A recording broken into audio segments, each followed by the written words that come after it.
All right, folks, we'll go ahead and get started.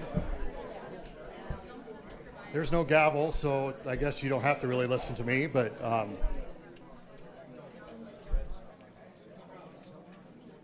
thank you all for being here this evening and taking such an active interest in our community. Obviously, this is a big topic, and it's great to continue this conversation to make sure that everybody at least has all the information about what we're proposing. And this will be our 8th public meeting on this so far.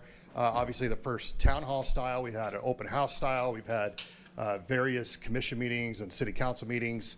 By the time it's all said and done, there'll at least be 10 meetings before the approval of a plan.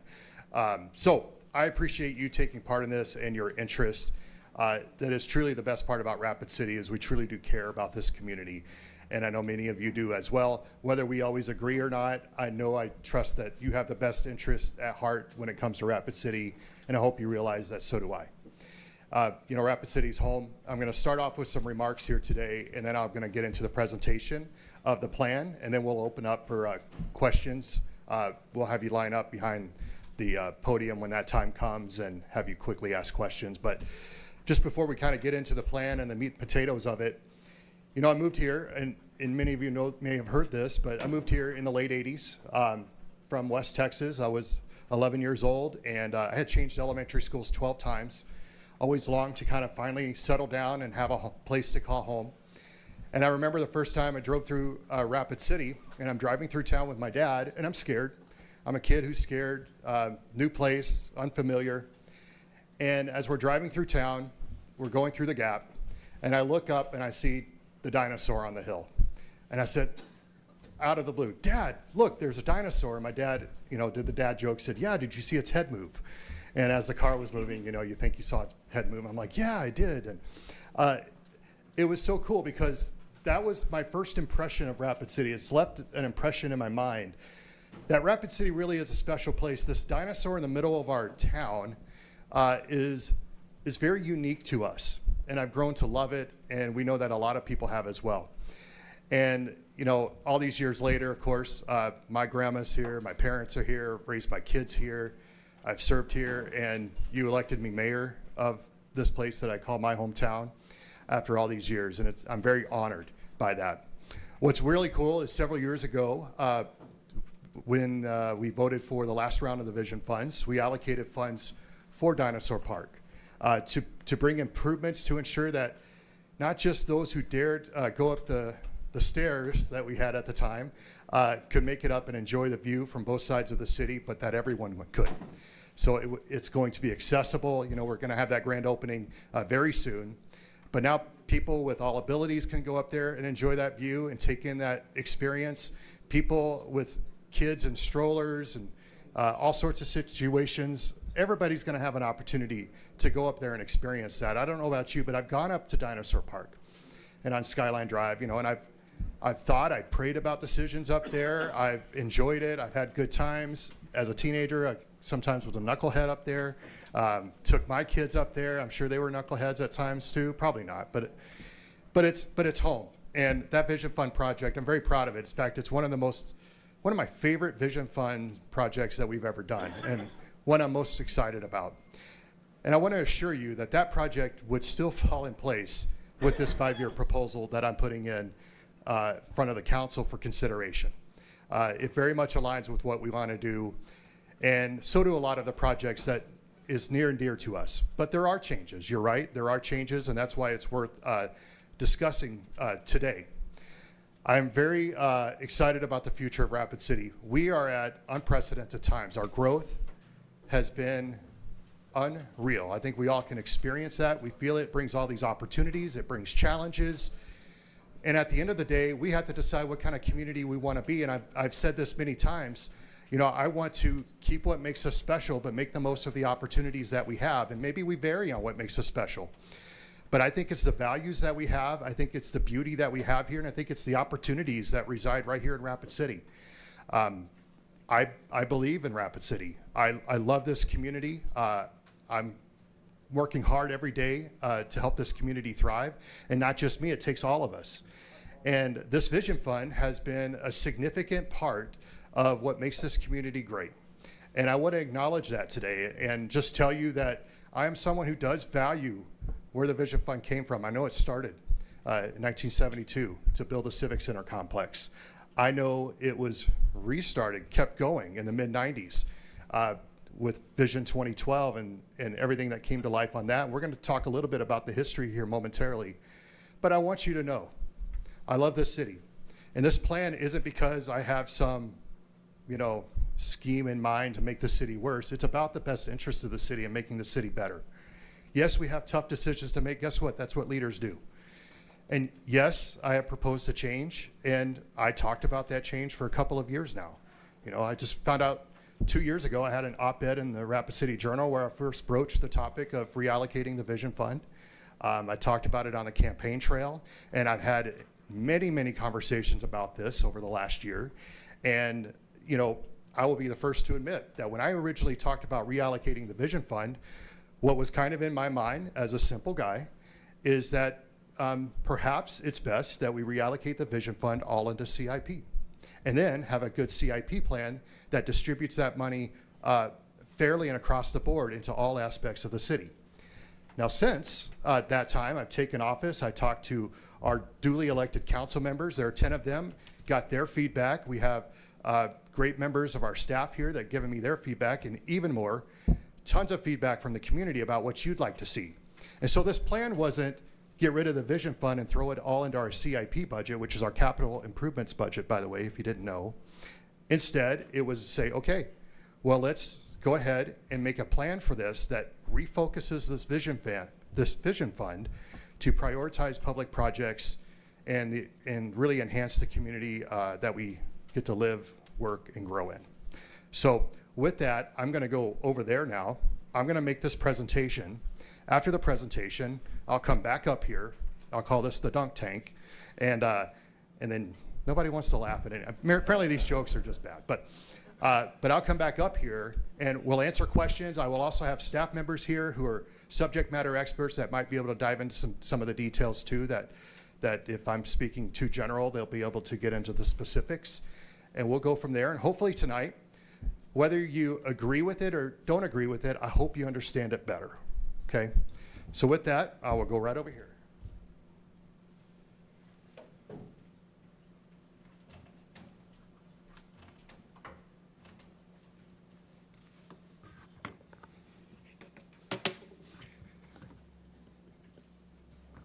All right. And can we get the lights? Thank you.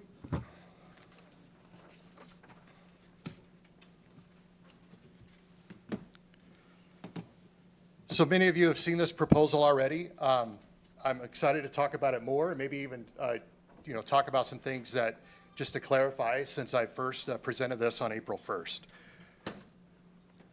First of all, let's talk a little bit about sales tax. If you don't know Rapid City, its bread and butter, its primary revenue source is sales tax. For better or for worse, we ride the wave of sales tax. And Rapid City, of course, in our sales tax rate, 6.2%. 2 cents of that goes to the city. We'll have something up there. It's not very clear, but that's kind of lets you know that 2% of that goes to the city, and 4.2 goes to the state of South Dakota.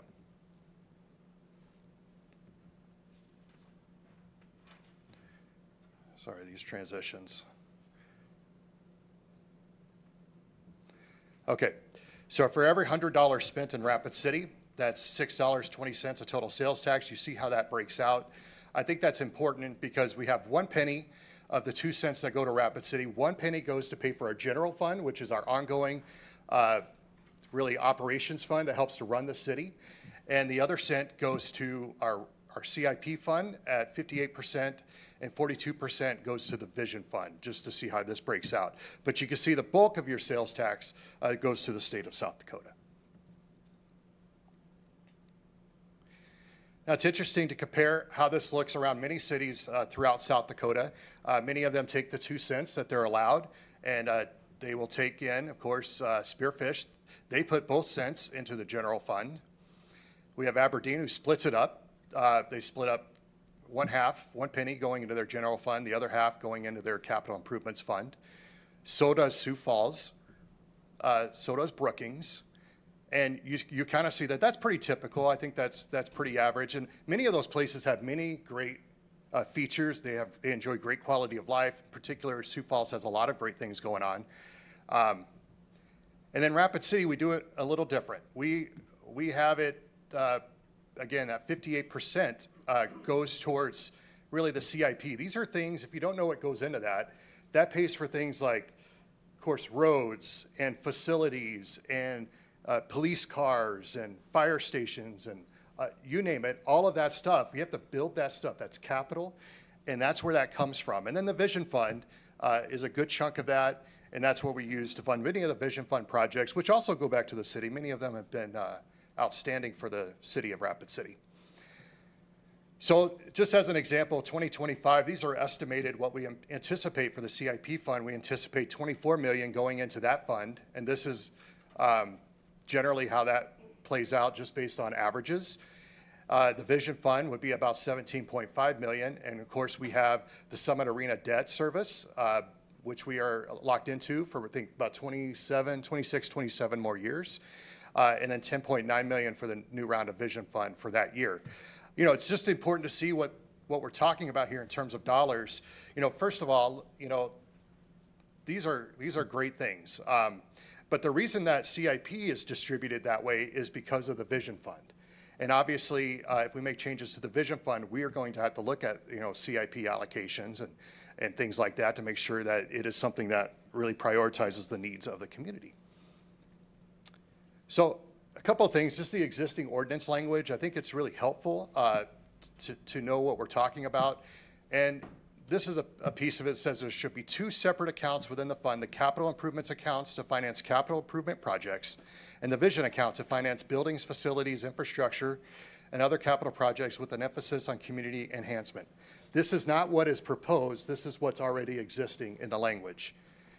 Also, in section B of the current ordinance, all projects included in the plan shall be located within the city limits of Rapid City and benefit the city as a whole. The city council may use the Vision Fund or Vision account to finance buildings, facilities, infrastructure, or other capital projects, but may not use the Vision account to finance ongoing maintenance and operational expenses of the various city departments or of any buildings and or facilities included in the plan. We anticipate keeping that with the proposed ordinance change, that it will not continue to fund ongoing maintenance and operations. It certainly could, and it has before, but I just wanted to bring that up, that that's what the current language is.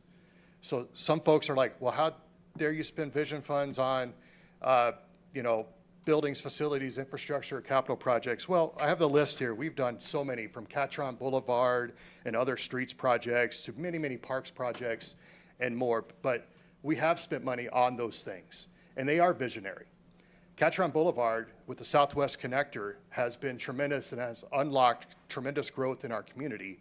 That was an infrastructure project based in 1995.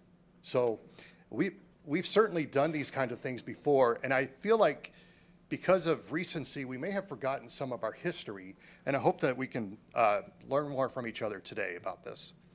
So a little bit about the history, the origins of the Vision Fund. How many of you were here in '72 when it was put in place?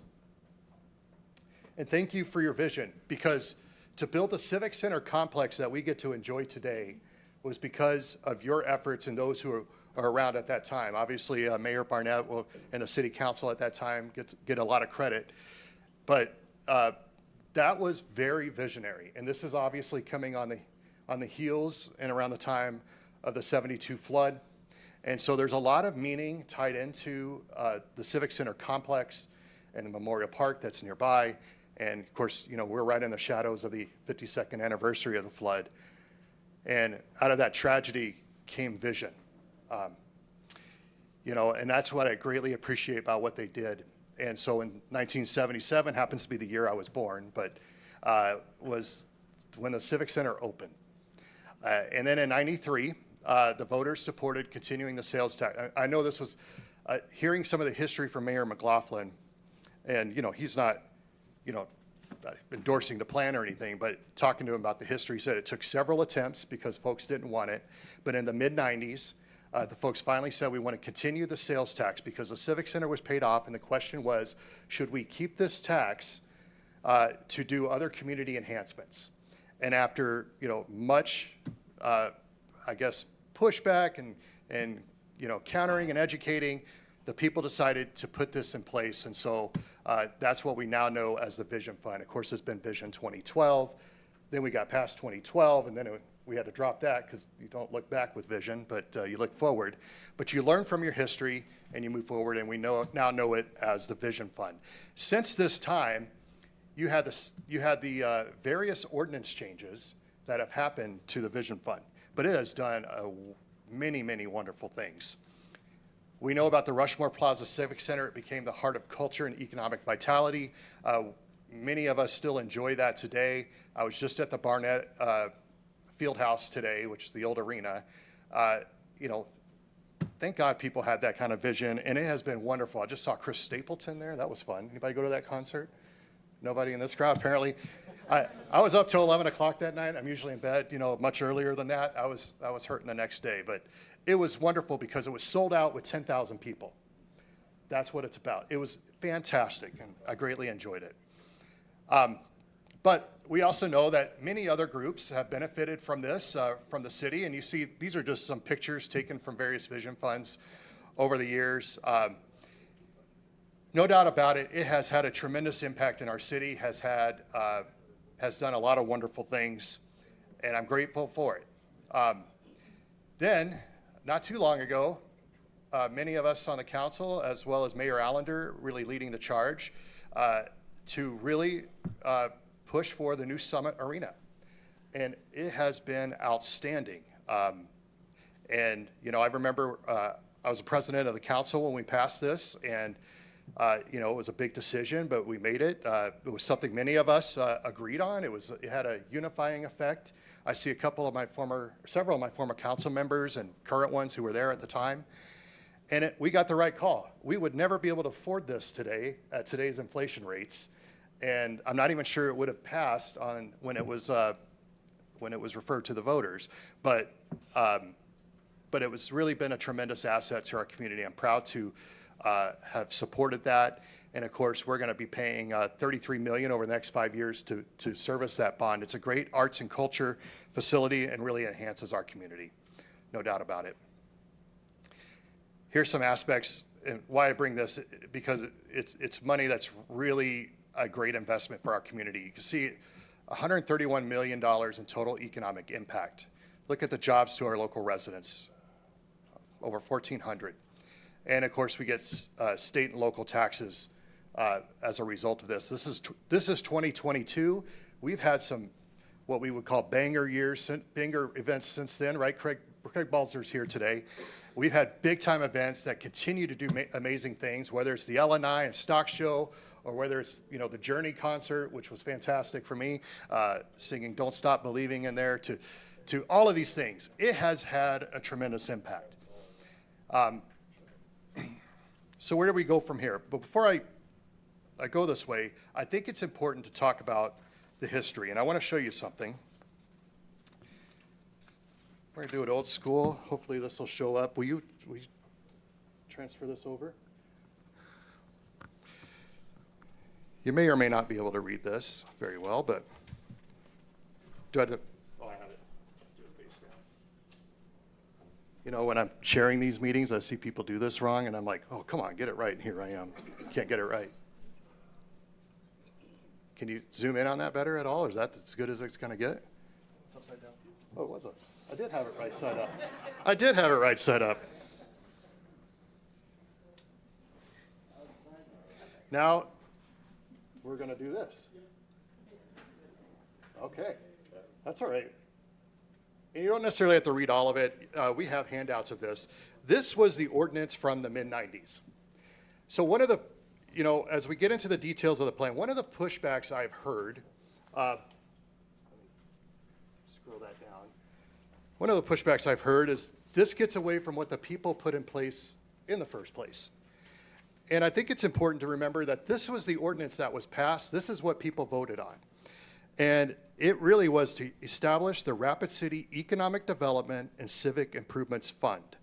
So the council shall adopt by resolution a plan for projects or programs to be funded in whole or in part from the Rapid City Economic Development and Civic Improvements Fund.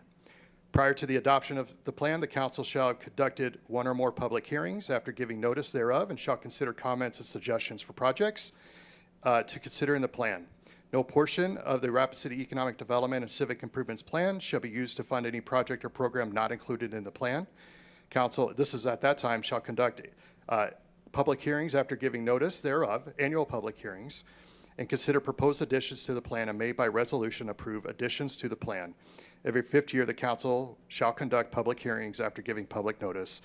And then it goes on really to say that we can use revenue bonds, which is often what we do with the Vision Fund. A bond is like a loan that helps us pay for projects that are pretty expensive, but we have really a revenue source to help pay the bond back.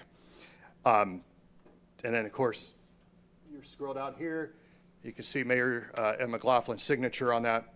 I think that's important because what's not included in this are changes that were later made in the 2000s that people did not vote for. So this is what people voted for. But changes added in the 2000s are things like we added multiple citizens committee. We had 3 citizens committee at one time. That was not a part of the original plan. That was something that that council at that time decided to do. Another council decided to bring that down to 1 citizen committee to recommend projects to the council. We've had things, because people ask me, why are you throwing economic development and civic improvements in here? Well, that's what my plan ultimately is what it's about. Now, we may not agree about what the economic development projects or civic improvement projects will be, but quite frankly, we could pass this today, because we've revised it many times since then, but we could pass this today, and my plan would fit right in line with this ordinance that was originally passed, that I'm proposing.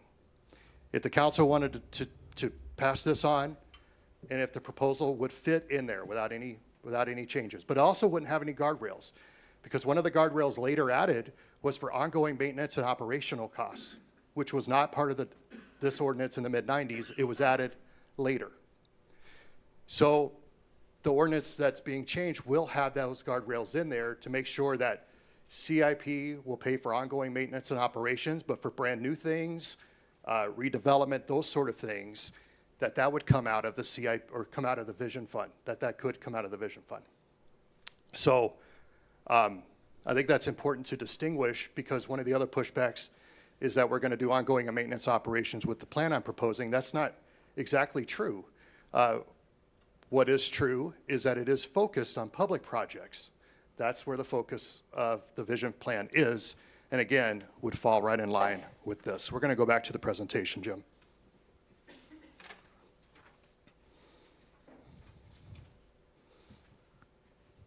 So let's talk about the plan. Now, I want to reemphasize that this is a 5-year plan from 2025 through 2029. This is round 8. It's crazy. You think all this time has passed, but really it's only round 8. And this is the plan that I put together for the council's consideration. And it is about focusing on the future by prioritizing public projects and essential services. Because this is taxpayer money, it is my belief that it should go to the taxpayer's benefit. It should go to the most public good. And over the years, what we have done, it didn't start initially looking at this list of projects. It really wasn't heavy, but in really the last several rounds of the Vision Fund, we've moved further and further away from public projects. We have some, but it's more into private projects. And as great as they are, I've voted for many of them, but I've come to recognize that what's happening is we're not able to take care of our essential needs here within the city, and nobody's donating to the city. You know, we take from you with your sales tax, in case you didn't know that. You're not donating. I don't think any of you are donating to the city. So we have to make the most good of the funding that we have, and how do we meet the needs and challenges that we have as a growing community without raising taxes? It is prioritizing the Vision Fund. So we got 4 different sections in here. I'm going to remind you what I said up front. This isn't exactly how I would have just drawn up the plan if it was just, if I was just king and did it and how I would budget it. But this is a plan put together with the input of many community members. I dare say I probably have talked to more people in the community in the last year than anyone else. I've received a ton of feedback. Not everybody liked my original idea. I also talked to council members, and it's important because frankly, it's their decision, and got their feedback. And they like some of it, some like other parts, but you're trying to get a plan that maybe many people can agree on. And of course, I got staff feedback because we look at the trends of where we're going. We want to make sure that we're healthy in the future. So what I did was I took the feedback and tried to say, how do I put a plan together that prioritizes public projects, but still hits a wide variety of the community, knowing not everybody is as conservative as me, not everybody views things the same way that I do, but at the same time, I did run for mayor and said I would address this, and this is me making good on what I said I would do, and I think this plan accomplishes that. So the first part of it is community projects. This is, think of it like civic improvements in that category, and it's 25% of the Vision Fund project, and so 16.4, that's one half of the arena bond payment will be taken from this category for the arena bond because we believe it's a community enhancement. I'm recommending $5 million towards a city citizen committee for recommended projects, maybe one or two. My hope is that it's impactful projects, but what those are, I couldn't tell you what that's going to be yet because those would have to come through. And based on a lot of feedback, because I know, part of the challenge is we have wonderful nonprofits doing amazing work. Some of you are in the room tonight. Greatly appreciate you. This community is not what it is without your efforts and everything that you do. So obviously, with this focusing on public priorities over private ones, that means that funding source that you may have hoped for is really not there. So a recommendation was given to me to perhaps create a nonprofit endowment through a community foundation. To start with would be $1.3 million. I know it's not a lot to start with, but that's something that can grow over time, and it could be used for matching funds for community projects, and perhaps the entire community can donate to this endowment at the foundation, and the 1.3 is just seed money, but it could be a thing where the community really comes together, and maybe we have a good committee there that can help determine where those nonprofit funding should go, but that should come from the community as a whole. And so as a concession in the plan, and I thought it was an interesting idea, I added it in here based on feedback. So when people say, Mayor, you're just doing what you want, you didn't listen to our feedback. Well, this wasn't part of my initial idea, but this is a plan, an idea given to me. I thought it was something worthwhile, and I think it's something that the community could say, what if we all threw our money into an endowment that made money? That endowment, if you don't know, is money that makes money, and the interest off of that can be used to fund projects. It does take a little bit to get going. 1.3 million, it's a lot of money, but really isn't a lot of money when you know the grand scheme of things. But if it's a start and it's legitimate, it might be something that community members could donate to as well. So that's 25%. Second, economic development. This is important because it's spelled out. It is precisely the words that are used by the original ordinance as I read to you. So we do view that the Summit Arena is a significant economic development driver. And so the other half of that bond payment would come out of this category because it is an economic driver. And we would also allocate $5 million towards economic development efforts. For example, I've talked to Elevate Rapid City and I said, could you come up with a 5-year work plan on how you would put this $5 million to work to make sure that that 5 million grows into many more millions and creates jobs and opportunities for people in this community. So it's not a gimme, but it is something that is important. It's part of the ordinance. It has been there from the get-go, and that's why it's important to us today. Third category, and the most significant one, and quite frankly, this was one that was an aha thing during this process, and that's the comprehensive plan priority projects. Nearly 30% of the Vision Fund budget, which is just shy of $27 million, would go towards the implementation of projects stemming from the comprehensive plan. We haven't done it this way before, but if you don't know what the comprehensive plan is, and I have Vicki Fisher here tonight to answer questions on that if you have them, it is really our 10-year roadmap for the community. The last one we did was in 2014. It is now expiring, and we were now in the process of beginning the comprehensive planning. It takes about a year. It will have a ton of community impact. Right now, There's a significant, dozens of community members sit on a task force, citizens sit on a task force, really speaking into this about what that would look like. Ultimately, it goes to the council to a vote. But in the process, they're going to do surveys and outreach and all sorts of things throughout the community. We have a consultant doing this to get input from the entire community. So it's not just what Jason Solomon wants, or even just what the city council wants, or just what the city of Rapid City wants, or even just one special interest group. It'll be reaching out to a wide variety of people, and you're going to have an opportunity to speak into this comprehensive plan, because this is our plan. This will drive how we grow. This will drive what we invest in, and these are big decisions. Now, what I have done is I've included some examples of potential projects.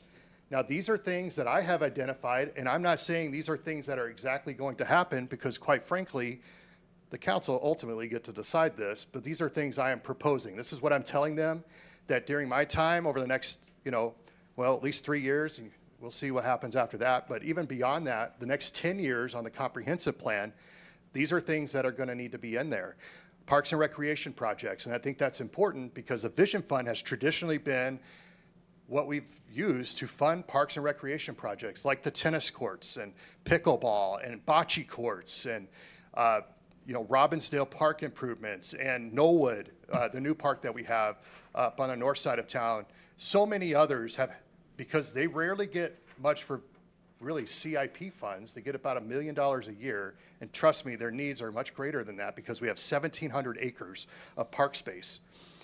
And so if any department in the city is shortchanged by the change with the Vision Fund, it would be Parks and Recreation, except that I've tasked Director Beegler to, as part of the comprehensive plan, have recommended projects that he and his team would like to see done that we can't afford on an ongoing operational capacity.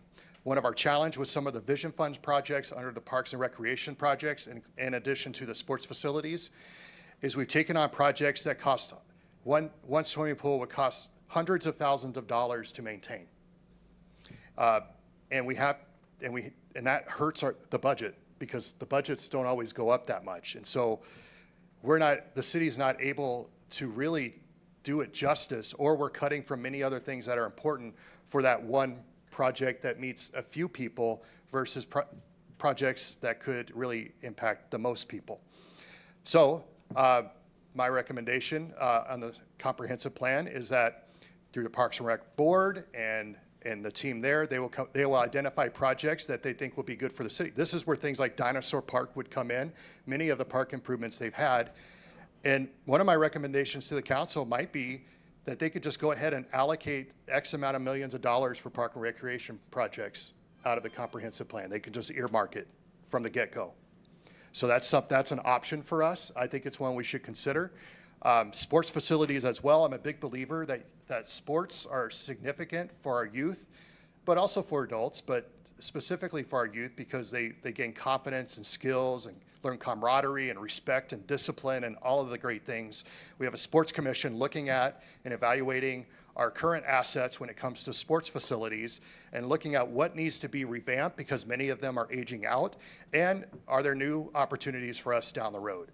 So I think that should come out of the comprehensive plan as well. So even though you have Visit Rapid City doing a sports commission plan, that plan should tie into the comprehensive plan, so we're not working on two different plans, but we're working together on one plan. And I hope that feeds into that comprehensive plan, and again, we can look at priorities there. Some big needs that we're going to have as a city. I have a few up here. A public safety training center. We just now got a fire tower. It's kind of embarrassing how long, we had one and we lost it, and now we have one again, which is great.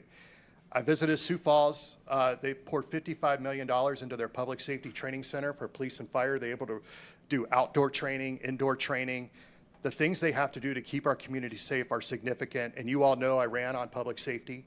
And after viewing that, talking to really our public safety officials, I think there's an opportunity for us to do something there that's tremendous, not just for Rapid City, but for the whole region. You have to remember, regionally, we're the closest thing for a long ways. away.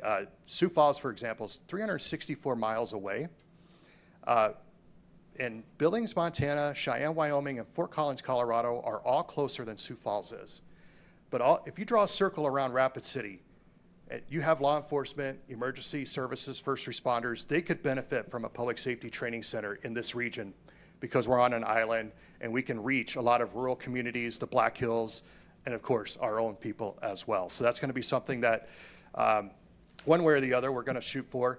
Also shooting for a new maintenance facility. I think there was some news coverage on that recently.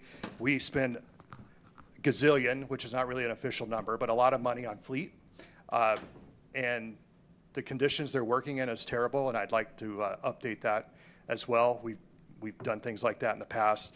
And the biggie here, airport terminal expansion, which we're underway. We've been fortunate to get some federal grants. We're working on a little bit of a state funding, but folks, that we're talking, you know, I think up to $200 million on airport terminal expansion.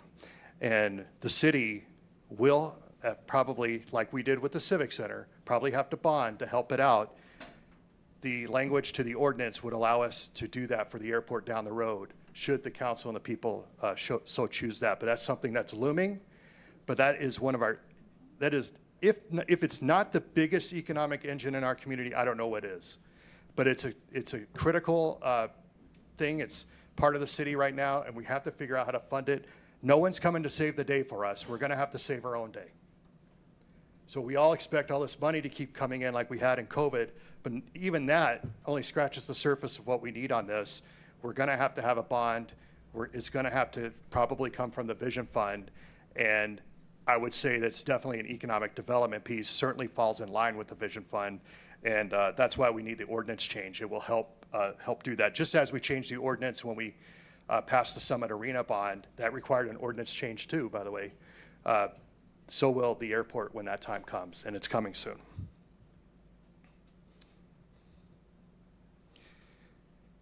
Finally, is the Strategic Growth Revolving Fund. I'm sorry if it sounds like mumbo jumbo, but I hope this makes sense to you. One thing we've talked about on every council I've been on since 2016, even to present day as mayor with the existing council, is how do we get to the point where we are determining where the city grows.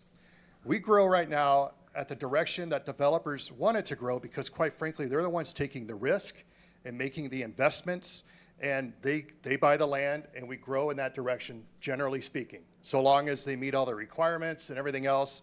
Sometimes it gets a tiff because there might be, community-wide benefits such as affordable housing or hopefully things like parks or fire stations or booster stations and water and sewer and everything else. But that's how we've grown. Many other communities, though, they are able to proactively build road, water, and sewer, and then developers and builders will grow in that direction, be charged a fee that comes back to the city that can then be reinvested into the next project. And often this is guided by your comprehensive plan and the direction that you want to go. And so I'm asking for seed money of $20 million. Trust me, that's a lot, but it's still not a lot for everything we want to do, but it's a start to completely change the trajectory of how we develop in Rapid City. And I recognize, and even that 20 million looks like a lot, and I recognize we could probably do more with even more. But what this would do, if we identify infill development that we want to take on, if we want to, we have a lot of sprawl going on, and many of you may have heard this, but I'm told we have as many miles of roads as the city of Minneapolis. Trust me, we do not have their budget. That's a challenge for us. But we have the opportunity within the city to perhaps make connections on roads that can connect parts of town together that weren't done. Or if there is expansion of our city limits, it's done in a smart and strategic way that really we get the most bang for the buck. And those are things that we would have to work with those who are developing and building, because quite frankly, they're the ones building this community, and we're grateful for their risks and investments. And it works out many times, but sometimes it doesn't. Right now, we happen to be doing well in Rapid City, so housing is a challenge for us because there's scarcity in housing. We need to see more housing, but as we've seen in other times in our history, that it's also been tough times and slim. So we're going to ride ebbs and flows, But how wonderful would it be if we could proactively develop in Rapid City? Many of you have told me that's what Sioux Falls does. I've talked to them about what they do. It's pretty impressive. I actually met with a bunch of mayors from around the United States recently. Many of them have these sort of things. They're shocked that we don't have this in place. And we talked about it so long. Folks, I'm trying to do it. With the help of the council, this is your input. Many people have wanted to get this done. It just hasn't happened. And this is our opportunity to make that happen. It's visionary. It leads us to healthy growth rather than growth that costs us more and more. And I think it's an important piece of this puzzle of putting this together. It's different. We will have to work on a smart process to make sure that it's done in an objective way, in a strategic way. But I am convinced that this is something that we need to do. And so with this Vision Fund plan, I included it in here. Because I believe it is visionary. We will get the most bang for the buck. And if you want to address things like housing and other challenges that we have, it really does start with the bread and butter, and that's infrastructure. I know that's not a great word for some people, but that is critical. We don't, if we don't have road, water, and sewer, we don't have much of a city. So the idea of really directing our course is important. So this is an overview. It's a focus on the future. There are no tax increases. It funds critical and essential projects, has a strategic growth revolving fund, and invests in economic development. It services the debt of the monument. It still has citizen-driven funds available, and it has flexibility for future opportunities and challenges. So with that, thank you. And I'm not going to leave, but I am going to go up to the front. And what I would ask you to do, if you would form a line. And when you come up to ask your question, to be respectful of everybody in the audience, because I don't want someone up here doing 10 minutes of a speech. You already had to sit through me long enough, but I am willing to answer your questions. I've tried really hard to be open-handed about all of this. I've not hid any of this. We've tried to be open-handed. It is hard to get this information out to as many people as possible because we're a community where 17% of the people vote in an election. So it's really hard to get the information out, but we've certainly attempted and tried to put information together for you and at least give you an understanding of why we arrived here in the first place and what the hope is behind this. I'm not going to pretend that it's a perfect plan because it's a plan that has a lot of input. And whenever you have that, there are several compromises, but I think it's a plan that moves us in a positive direction. So with that, I will come up front and you can start standing in line and we'll rock and roll.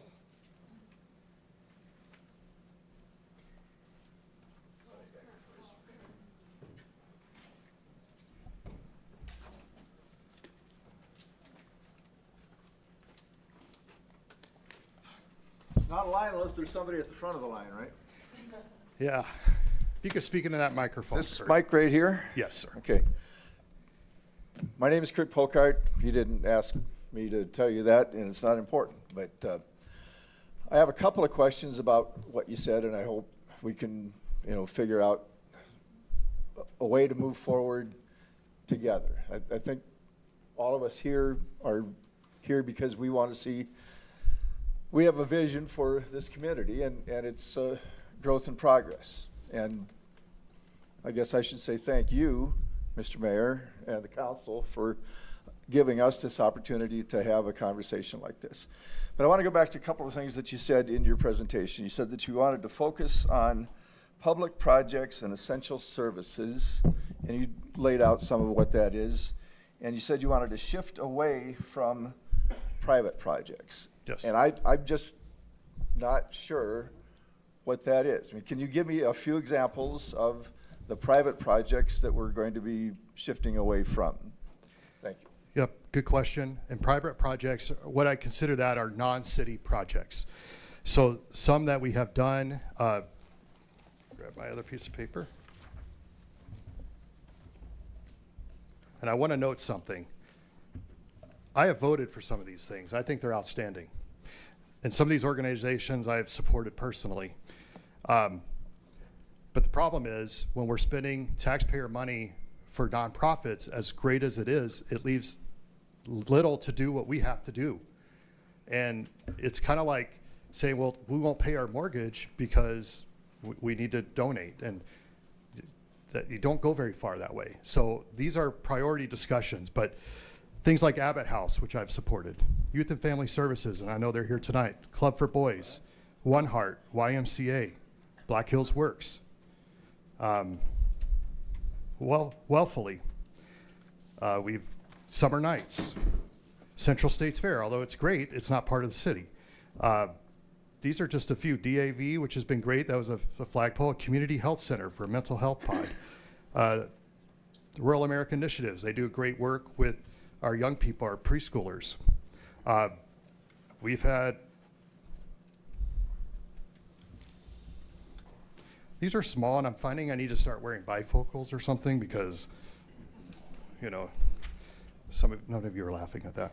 Anyways, I don't have to list every one of them. I think you get the point, that there are many non-city projects that have benefited, and they have had tremendous impact. So I want you to hear me clearly. That does not mean they don't matter and they don't do good work, and that they didn't take that money and did awesome things with it. You did, and I voted for many of them. What I'm saying is we're at a point where we're at a crossroads where we have to make priority decisions. And I do not want to speak ill of the past projects because I think they've been tremendous. I am saying for the next 5 years, I don't think we can afford for that to be an option right now. And I think that's a challenge. That's tens of millions of dollars that we've invested into non-city projects that could have gone a long way, especially when tens of millions of dollars over the last 30 years, you could do a lot with that. So that's what I mean by that when I say public projects over private ones. But again, I want to reiterate, the nonprofits that are here, that is not a slight on you. I encourage the community to support you, to step up, to support you. One way they could do that is if the council wishes to go forward with that endowment, that might be a great way to create some matching funds for future capital projects. Okay. Mayor, thank you. My name's Marcy Christensen Burdick. I am a Rapid City native, so old. I was one of the first people at Storybook Island. I was here during the flood. I covered the city council for 12 years as a journalist here, left for 30 years, and went to a lot of cities that don't have things as nice as Rapid City, and was able to come back when I retired. I did see the benefit of other cities I lived in having the investment fund, the strategic growth fund that you talk about in your plan, and able to control their growth in a way that I've been concerned since I moved back we've not done. As you alluded to, developers determine where we grow and what we look like, and that's not always in the best interests of Rapid City as a whole. But I want to understand, I'm really on the fence about this, and I really want to understand more about it. And one of the things I can't understand is the math, never my strong suit. But can you help me understand why the comparison is to the CIP allocation of the sales tax money and the Vision Fund, and where the general fund money is, and why it's not general fund 1 plus 0.58 compared to the 0.42? Well, because 1 penny is directed by ordinance to go to the general fund. So it's not, we can't take the CIP fund and put it in the general fund. That's a requirement. So then the CIP, and I know these acronyms are tough, so I'm trying to make sure I don't get to city speak here, but that CIP is for our hard costs for building projects, roads, infrastructure, hard costs. I think you understand that, but just for everybody's sake. So because it comes out of that second penny is divided up that way. That's the way it's written in ordinance. That's why it's explained in that way. So the variable funds that come out of the general fund might be things like subsidies to the hockey team at the Civic Center, or does that come out of somewhere else? I mean, where's the variability in that fund? The general fund, which is, we present a budget every year, Right. That pays for everything from staffing and health insurance and all of that, to everything that you need, the equipment, the overhead for buildings. You have electricity is not cheap, water's not cheap, all of these things. It pays for the overhead of the city. So that's where the general fund is, for ongoing operations. That's just to keep the train moving. That's what that general fund is for. If you want a new train or you want to add a caboose to your train, that's where the CIP comes in. Okay, and my last question, because I know there are lots of people. I heard you refer to the money to go into an endowment, but I wish you could elaborate a little more on what is the public policy issue behind creating an endowment fund for not-for-profit organizations, and how is a not-for-profit organization defined?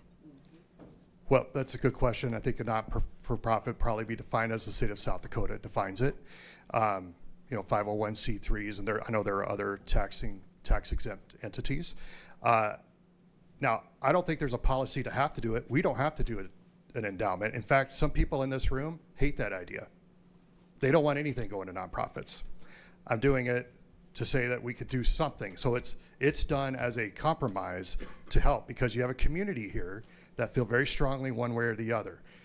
So I try to create a plan, and in fact, I can't take credit for it. It was an idea given to me that I did put in here. And that's the policy reason, is because we have given tens of millions of dollars over the years, and I'm saying we need to pump the brakes on that. As a concession, I'm saying, what if we provided seed money to this endowment, the community could get behind it, and it could be something that lives far beyond us. I mean, it's something that'll exist 50 years from now if done correctly. Thank you for your questions, Marcy, excuse me. Good evening, Mayor.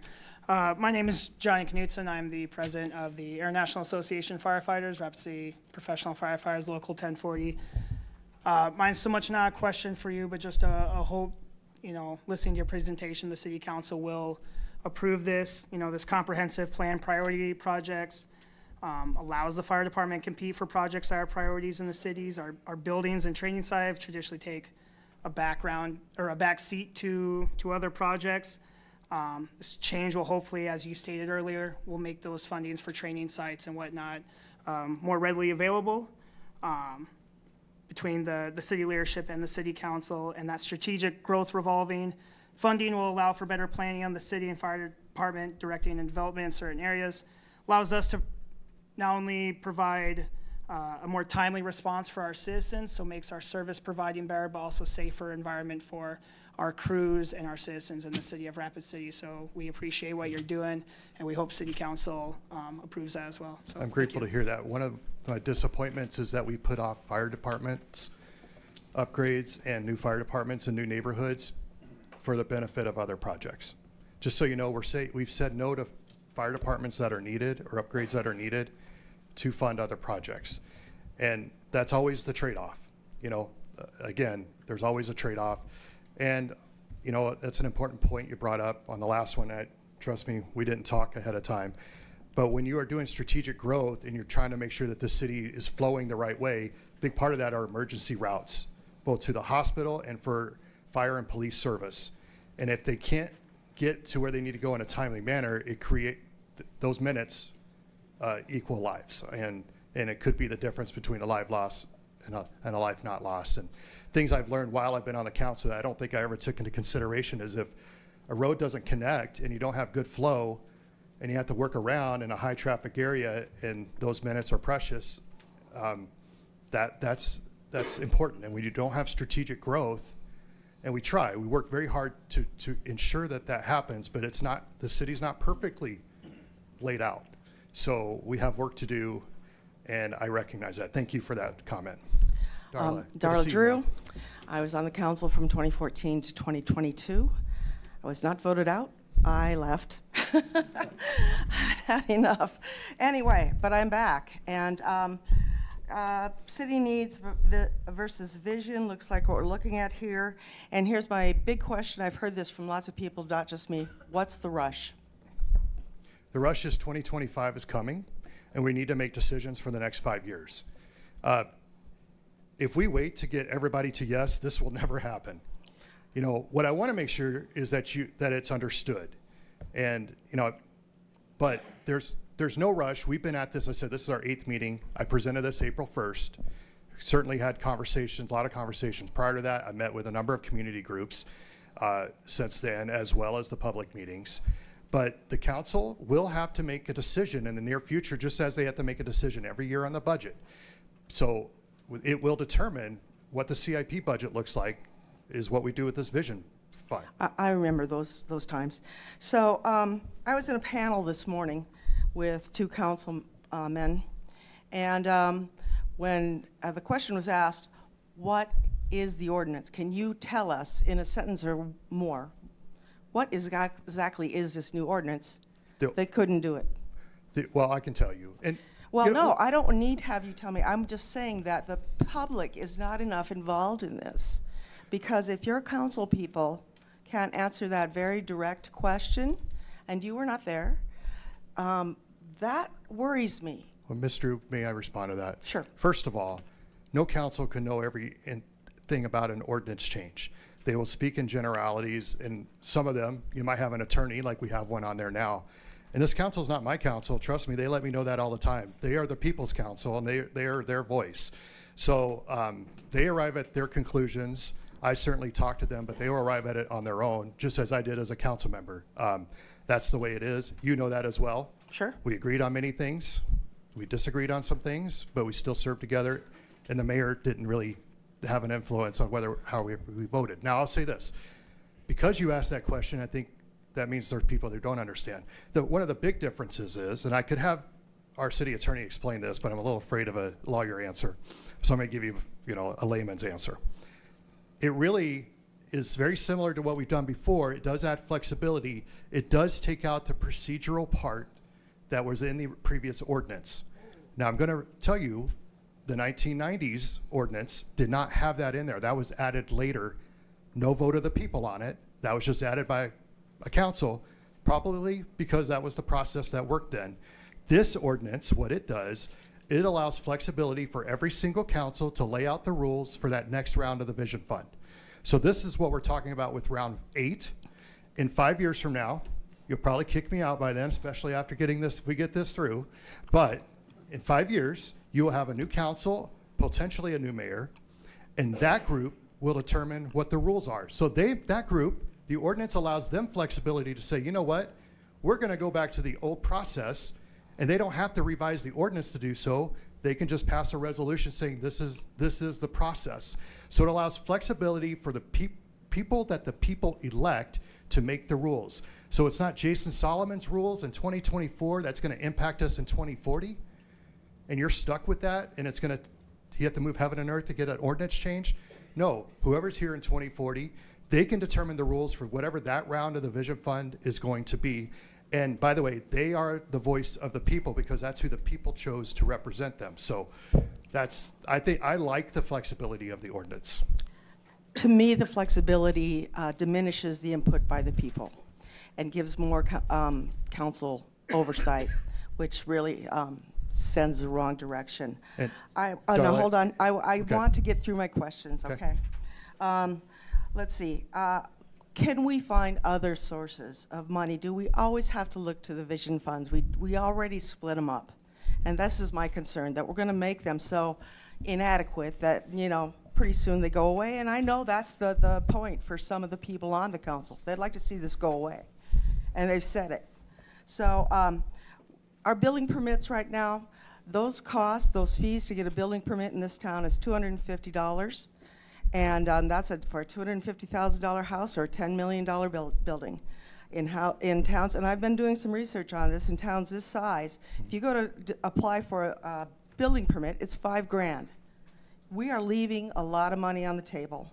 I'd really like to see that explored and changed. Yes, I was on the council for a long time. Why didn't I do it? Well, the vision funds weren't in jeopardy. So I think the vision funds are kind of an easy target, and that concerns me. We also Ma'am, have. may I feel like I deserve an opportunity to respond. When you go make ahead. Either misunderstanding or misleading. I don't know which one. But to correct you on that, we are not getting rid of the Vision Fund. And they are not in jeopardy. This is a 5-year plan that's a focused plan for the Vision Fund. 2, perhaps we should look at fees to be competitive. However, you're not going to make up $90 million in that. And if you raise fees significantly, that doesn't go back to the builders and developers. That goes back to those buying those homes, and we're going to have the know. same complaints about the home understand. prices. So while I agree that we should make sure that our fees, keep up and are, comparable and competitive to other places, I don't want to I also want to be careful about the ramifications of that. That's why we have to have a good relationship with those making those investments, building our community. Well, that could be why we have so many city needs that we're not charging enough on some of the things that we do. The bed and breakfast tax, do we have anybody from hospitality here? Anyone from hospitality that could tell me what the tax is for hotels? It's $2 a night. Tom? Hotel bid tax is $2 a night. And then, $2 a night, but I For- thought there was for the hotel bid. 1.5% also well, from and the then you state. have the BBB tax. Thanks to the Civic Center and helps operate the Civic Center, bringing in the does. business. It going does. back. You know, I know we compare ourselves a lot to Sioux Falls, but Sioux Falls does 12%. And they aren't the tourist hub that we are. I love the idea of, you know, some people don't like the idea of charging more for tourism. But if I get a hotel, I'm not usually going through the fees. I just want to get a hotel. And I go there and I stay there and it's the Black Hills and I love it. Mr., do you have a question on that? I'm just trying to make sure we do questions. Okay, all right. So is anybody looking at the BBB tax? There is look at a potential second bid for hotels to perhaps pay for some sports facilities recommendations. We'll see. I do agree with you that the tourists, 3.8 million last year, helped pay for our sales tax. That's a great benefit to the city and certainly an opportunity for us. I saw in your presentation tonight in comprehensive plan, you took out arts and culture. Was that on purpose? No, I needed space to add in the airport, but I believe the arts and culture are encompassed into all of that. And I also believe that the Summit Arena is a significant arts and culture piece, and that's a huge, and it's a huge part of the comprehensive plan as well. So it's definitely included in that. How many members were on the committee that looked at this? That looked on what? Looked at this plan, that helped with this plan? You mentioned them a couple different times, that there Well, was a committee that No, did this? no, not a committee. No, not for the plan. I got citizen input. It goes to the council, but I received input to put a plan together, and then it presented to the council, and then that's where the public hearings began. I'd really like to see more committees putting I don't. input on this. I see that. We have a lot of committees. One last question, okay. So how, I know you have a lot of committees, God, I served on a lot of them, but I think for this particular thing, it's very important for this community that we might want to have a committee or two. Okay, so you talk about we're going to check development with this fund and this growth thing and 20 million towards strategic growth and revolving fund. I don't understand, maybe you can help me understand this.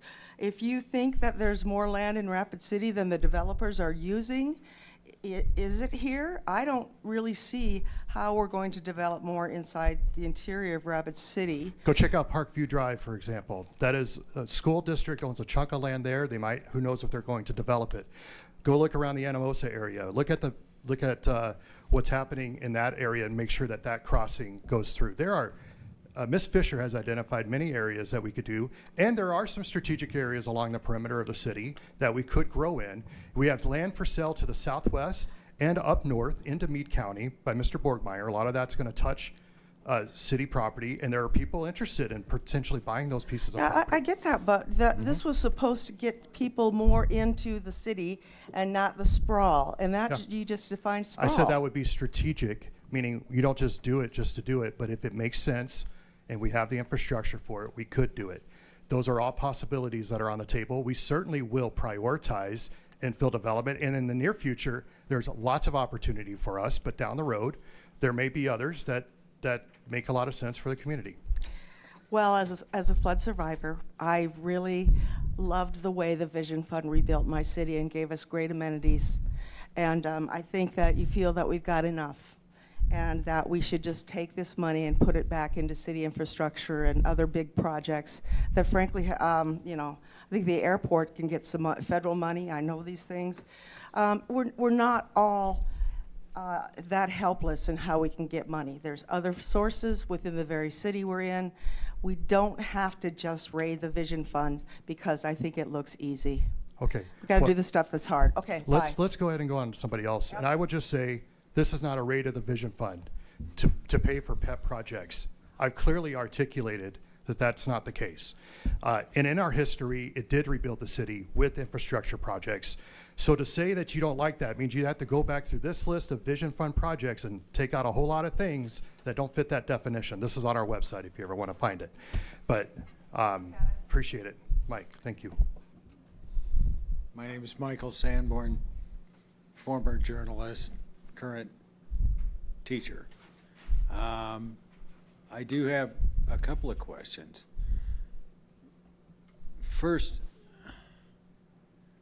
when I looked at the initial media representations of your plan, it occurred to me that, or it appeared that you were trying to divert vision funds to infrastructure.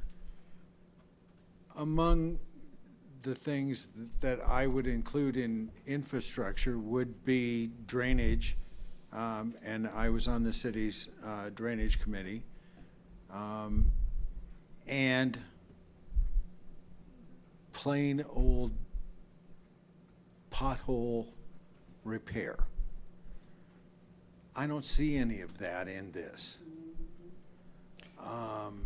And I don't, you know, when I was on the drainage committee, there was $30 million worth of liability in the drainage system that we have here that we've ignored since the 1972 flood. And I don't see any of this funding going there. What my question to you is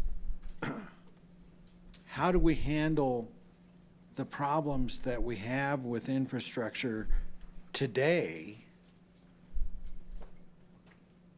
that's not included in this? Where's the money going to come from there? Because the last 2 or 3 councils have done absolutely nothing. Okay. Question. To your question, and we can get specifics on projects that were done to address drainage. One of the benefits of this plan for the Vision Fund is it relieves pressure off of the CIP. We asked the CIP fund, that's 58% of that second penny, to do all the heavy lifting in terms of keeping this growing city going, addressing all of our needs, including drainage. And you know, where water goes is vastly important. I mean, because it all has to go somewhere. And so it does relieve pressure off of that. I know there have been a number of projects, and if you would like a specific example, I could ask Mr. Tech to come up here to address some of the things we've done for drainage, or he can talk to you afterwards, whichever you prefer. Well, Mr. Tech was on the committee, the drainage committee that I was on, and his answer was tax them till they bleed. I don't think that's going to exactly Do I look work. like a tax them till they bleed kind of mayor? That's an exact quote, sir. All right, but that's not going to work. That's not what we're talking about here today. I understand. What I'm telling you is I'm not sure that Mr. Tech's answer to this is going to be acceptable to the general public, which brings me to my next question. Since the Vision Fund has been in effect, every major change, which you are, well, let me ask you this. Do you believe this is a major change in the Vision Fund? This is the trajectory. I think it's a returning to the original intention based on that language. Well, the original intention was to build the Civic Center. But I mean, the last Okay. vote, yes. So if this is a major change, most of those things went to a vote of the people. I don't believe you can sell this to the vote of the people the way you've presented it, because they're driving on gravel when that used to be pavement. So I believe that the best course of action would be to find a way to put this to the voters, don't you? Well, there are several things that are a challenge with that. First of all, we have a bond payment to the arena that we cannot jeopardize the repayment mechanism for that. That the public voted for. But I would say, you're talking about direct democracy, and there's time and place for that. I think the people elected their representatives to make this decision. And in a year, they'll either re-elect them or choose someone new again. So we have changed the plan. We've even changed the allocation numerous times without public vote, just for the record. I mean, it's been numerous times understand. without a public vote. So not everything we do will require a public vote. So the concern with that is I'm not looking to get rid of the Vision Fund. I'm not looking to repeal the Vision Fund. I'm looking to better utilize the Vision Fund. I believe the plan I have are plans that would fit right alongside these lists of projects that we've had in the past. So I don't think it's anything drastic. I think that it's focused. Is there anything in your plan that would repair the potholes and road disintegration in my ward, Ward 3? My word too, yes.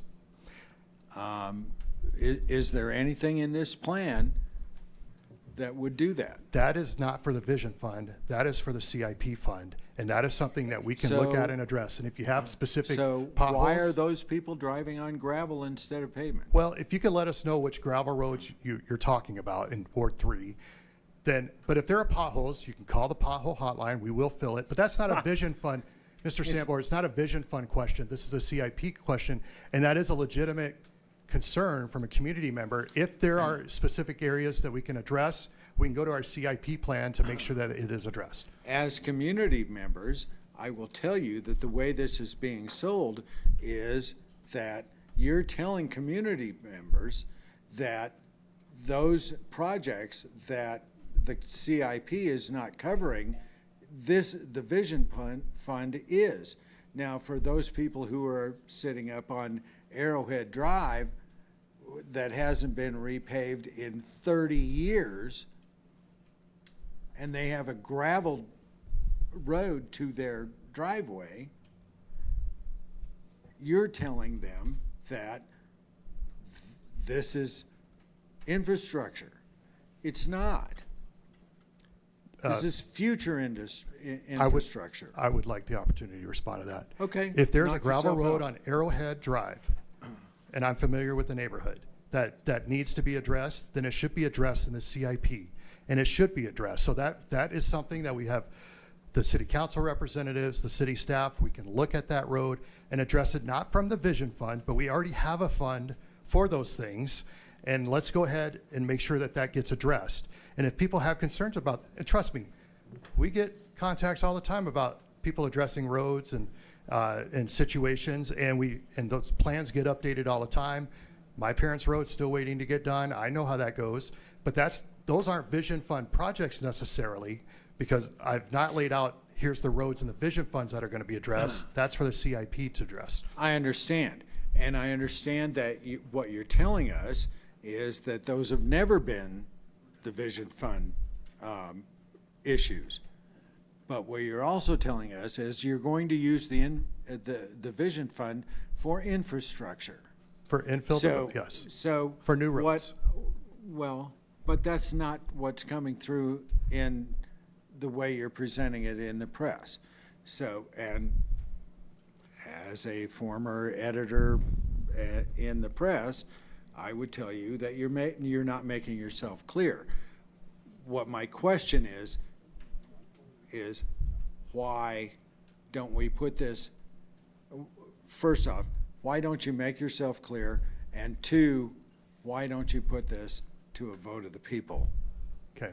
Well, I've addressed the second question. To the first question, I've done my best to make this clear, that the Vision Fund allocation in terms of infrastructure means a lot of things. What you mean from it is road, but it can mean new facilities. It can mean so many hard costs. So it is certainly infrastructure, but it's all for the quality of life.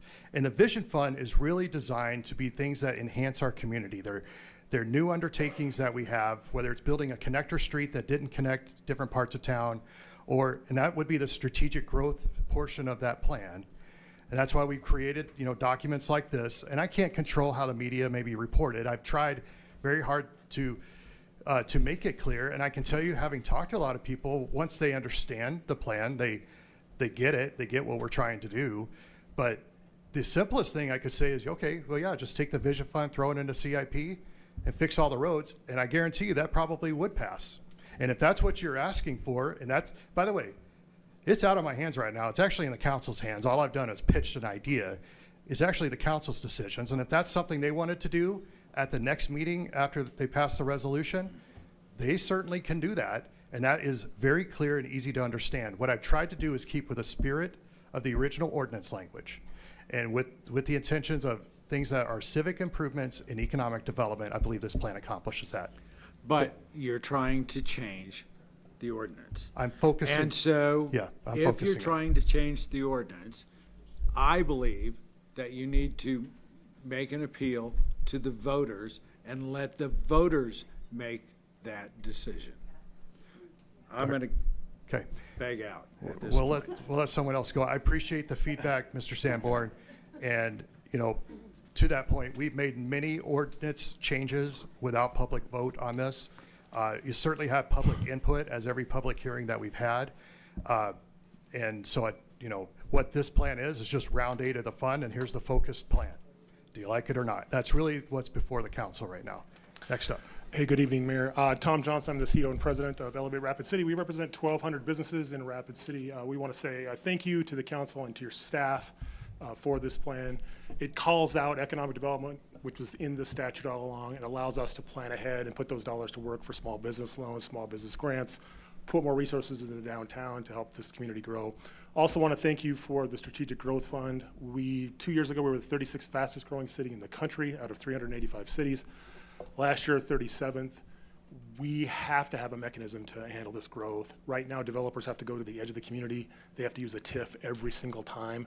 That raises costs, that raises housing. This fund will allow us to be strategic and allow Vicki and the staff to figure out where we should grow, and it'll be easier for developers to plan. We want to say thank you for this, and we support this fully. Thank you. Thank you. Hi, I'm Hello. Natalie Stites-Means. Hi. I'm the executive director for the Coup Council. I haven't checked in with my board on my speech this evening. However, I think they would be supportive. We're an Indigenous, all-woman, and Two-Spirit-led organization, and we are not beneficiaries of the Vision Fund. So just to be clear, we've never applied for or even imagine the heights of nonprofit achievement that would get us into the Vision Fund. However, I do have a really big question because I read the ordinance, and I do have a Juris Doctor from the UCLA School of Law, and I have worked as a policy advisor, and I have read legislation. And so does the proposed change totally eliminate the citizen committee? Is that what the proposal is? It doesn't, it doesn't require the citizen committee. It doesn't eliminate it. For example, in my plan, we still have a citizen committee. Now it's for a lesser dollar amount. But no, it doesn't require it, and it doesn't eliminate it. It allows for flexibility depending on the council at that time. Well, you all can make committees as needed, right, on most any basis, but this is in statute. This is in the ordinance right now. So it's a requirement that this exists, and it you're was added- eliminating that requirement, correct? Yes. It was Okay. added later after the people's vote. Okay. And so it's returning. I really want to ask, are you considering the importance of nonprofit organizations in economic development? Do you understand that we serve most of the workers in this city? Do you understand that? I do understand. Nonprofit that. organizations, raise your hand. That's who we serve. And we also serve the people who cannot work. They are an important consideration in economic development. Do you understand that or comprehend that? I comprehend that, and I Okay. understand it. And in fact, that's one of the reasons that drives these changes to the Vision Fund, so that we can continue Okay. to be a city that prospers, that can donate to those nonprofits to do good work.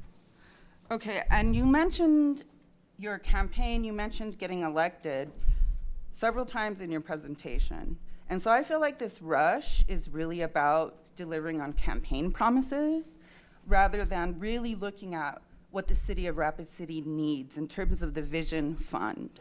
The Vision Fund is for vision. Thank you for changing it from the 1993 ordinance. It's about vision. It's about creativity, and that might come from the nonprofit sector. That might come from the city, right? Should it all be for-profit businesses that benefit from these funds directly? I don't think that the community would agree on that, or the electorate. Neither would I. I believe Uh-huh. it should be the benefit of the taxpayers. That's Okay. what this Vision Fund's about, And then benefiting in this taxpayers. plan, how are you prevented from making a committee and doing what you want to do in terms of carving out and mandating an ordinance, some sort of plan that has no electoral vote, except maybe the city council's endorsement?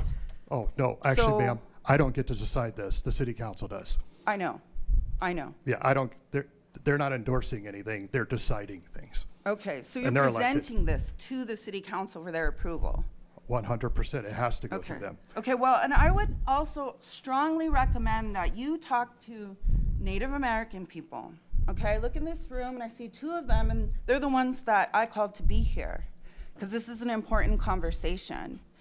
To think of economic development so narrowly when you look at how Rapid City runs, if you didn't have government, 30% of people wouldn't have a job. Most people are getting employed from the government. Then we have the nonprofit sector, and even if we aren't the biggest employers, some of us are. Some of us own real estate. Some of us own apartments and house people who the private market will not house. So I bring these to your attention because I don't think that's part of the plan. I don't see that reflected. I believe- And one or two oh, Native sorry. Americans in that pipeline to get to here isn't enough. It is not enough, Mayor Salomon. And I don't think it's appropriate for you to rush through this project without proper representation throughout our city. Not just what you think, not just what powerful people think you've been discussing this with and talking to about, because none of us have heard about it before a couple days ago. So you really need to recognize this town hall isn't enough. I can tell by looking in the room, it isn't enough. And it's not enough to make performative gestures about input and talk like this is an urgency, which it isn't. What you're doing is you're diminishing democracy in Rapid City, and that now's not the time or place. Okay, do you have a question? Or does that Yes, just- yes. What are you going to do about including Native Americans in this process, What- Mayor? Ms. Means, I believe what I'm we... not a miss, I'm a Mrs. Mrs. Okay, Mrs. Means, my apologies. What we've done is we've done it, input from anybody who wants to come. We've given the Really? same, we've announced this, we've had public meetings that anybody can come to. We've been talking about this for a couple of months now in public meetings. This is our 8th public meeting about this Mm-hmm. to receive public comment. It has been through the media, it has been on our social media. I'm saying do more. What is it to Okay, do more? there's Not always- what you've done, I but what are you understand. going to do more? Okay, that's Okay. what I'm asking for All at right. this point with this meeting. And I also want to say you don't have a mandate. You won by like a couple households, a couple Native American households. So you really need to work cooperatively with the people who are expressing some opposition and maybe questioning this jam and ramming through this process. Thank you. Thanks, Mayor. Alan Solano, representing myself. 3 questions that I have, if I can take the time. And I have to wear my glasses or there's no way I'm seeing anything. On the first one is on that, the nonprofit endowment. And I'm looking at one of the sheets that was online that kind of lined it out from year to year as to the payments. I just want to make sure I understand. Is it going to be set up like a typical endowment where 5% of the value each year is made available for the projects that would be going through those nonprofits? I think it could be, I think those are discussions that wherever this lands, if it's Black Hills Area Community Foundation, South Dakota Foundation, I think those are strategies that we'll bring our finance director in on to how do we get the most bang for the buck to put that money to work for the people when the time comes. Okay. Second question, on the sales tax bond payment for the monument, is when we add that together and it's $32.5 million, is that an acceleration from what we're currently paying down the bond, or is that an existing rate? That's the existing fixed rate. Okay. At the existing fixed interest rate, thankfully. Yep, okay.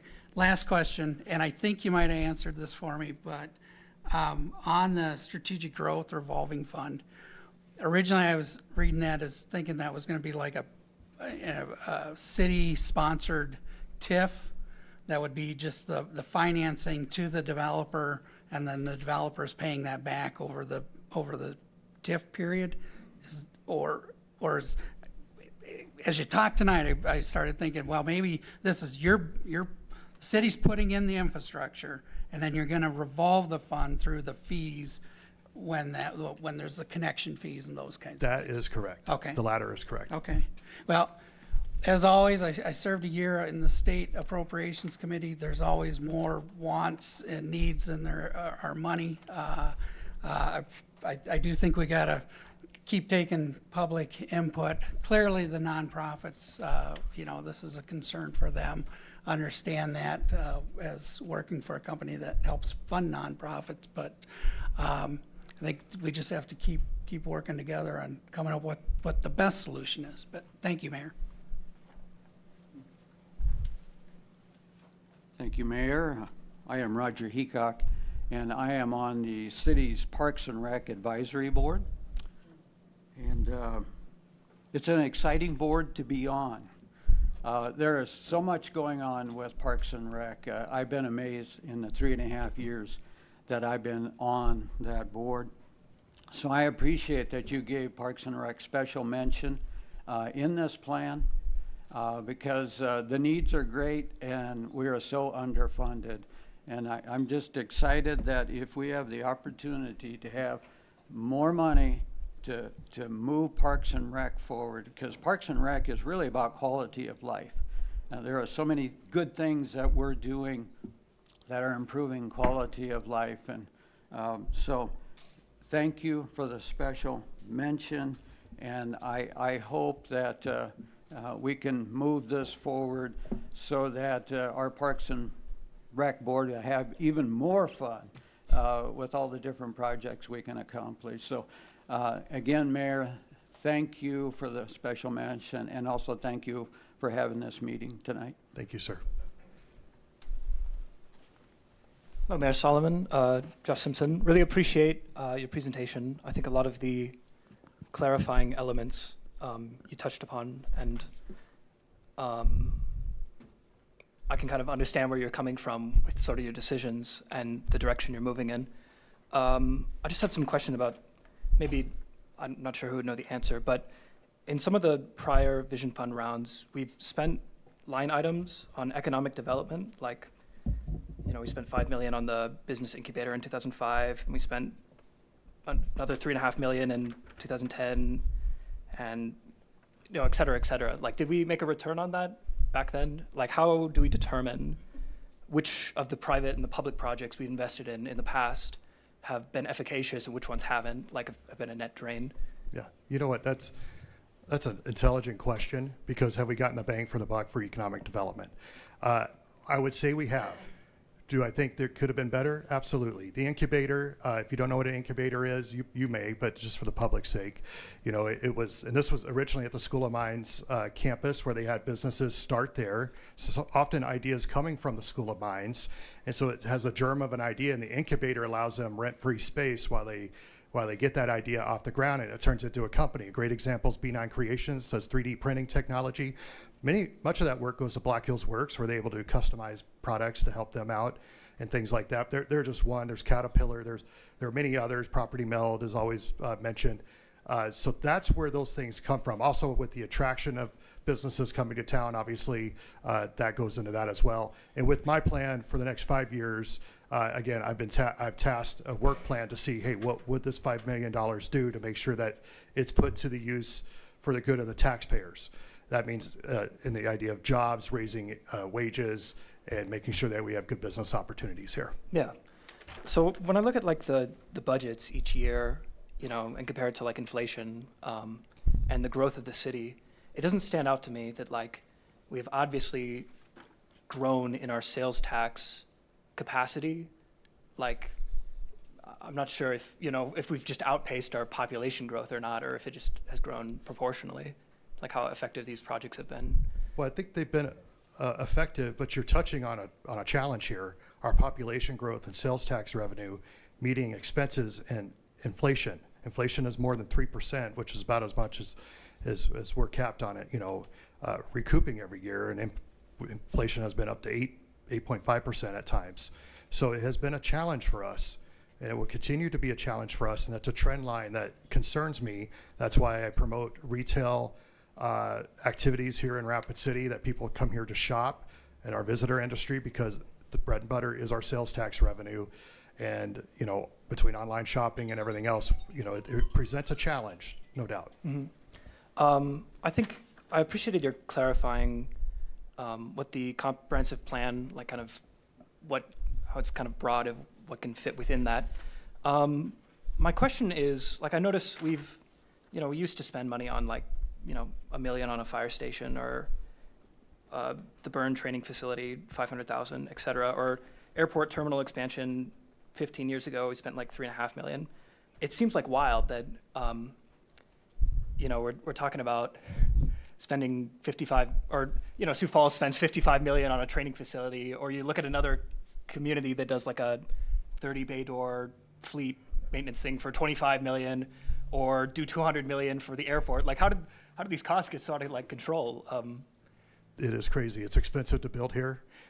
Hence why our housing is expensive. Obviously, the value of the dollar since 95, or some of these examples that you've given, it has been tremendous. And, it is a huge overhead. It's a big problem. When we had the airport expansion project, we had bids, one company bid.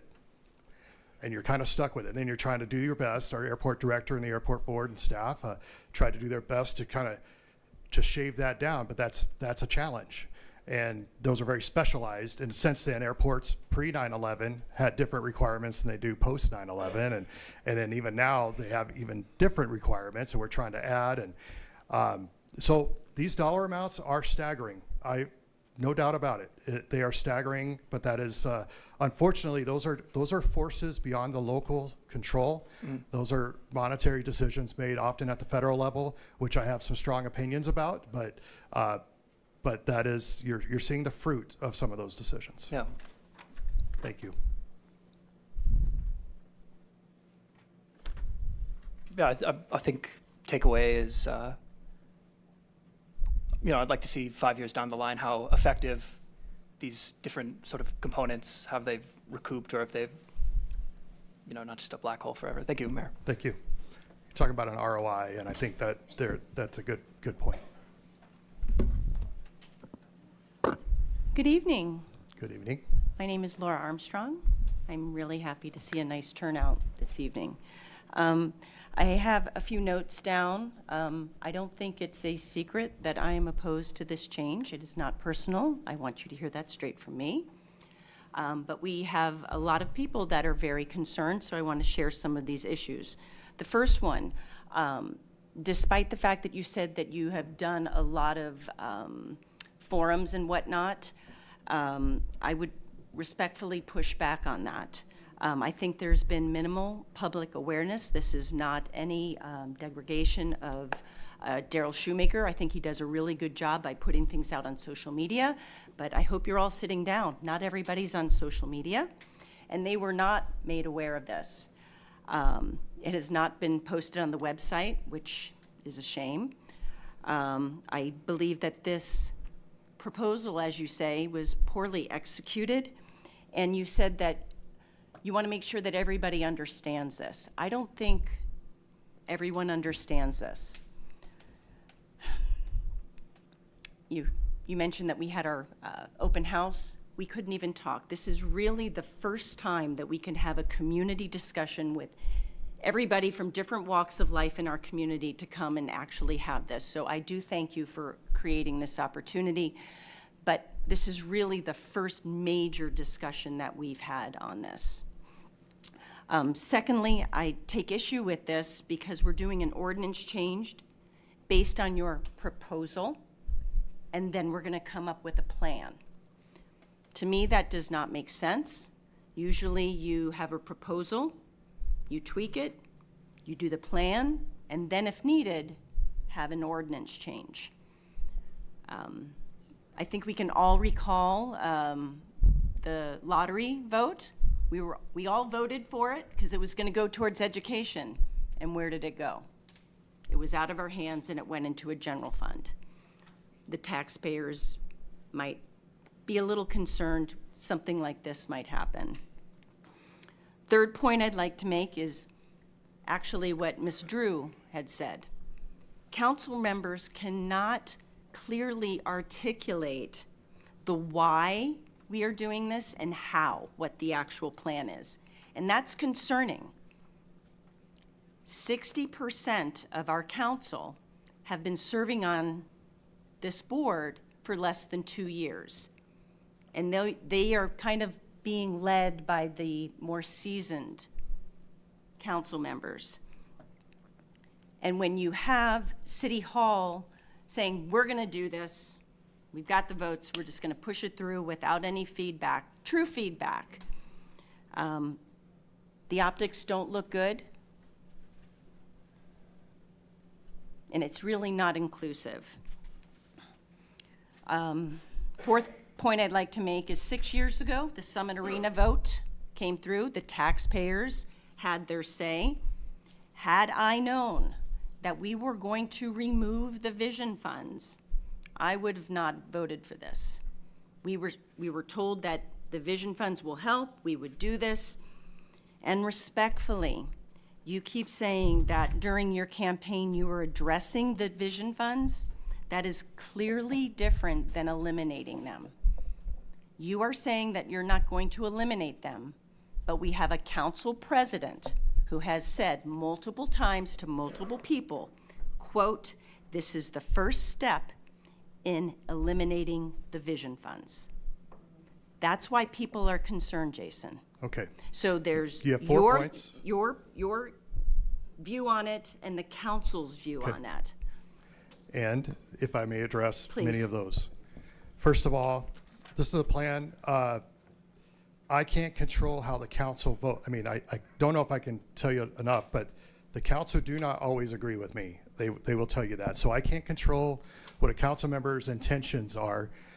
I have to say it takes 6 members of the council to make anything happen. So whatever their intentions are, but they can do that with or without this plan. They don't need me for that. They can just go up and change that today if they had the votes. Certainly not my intention.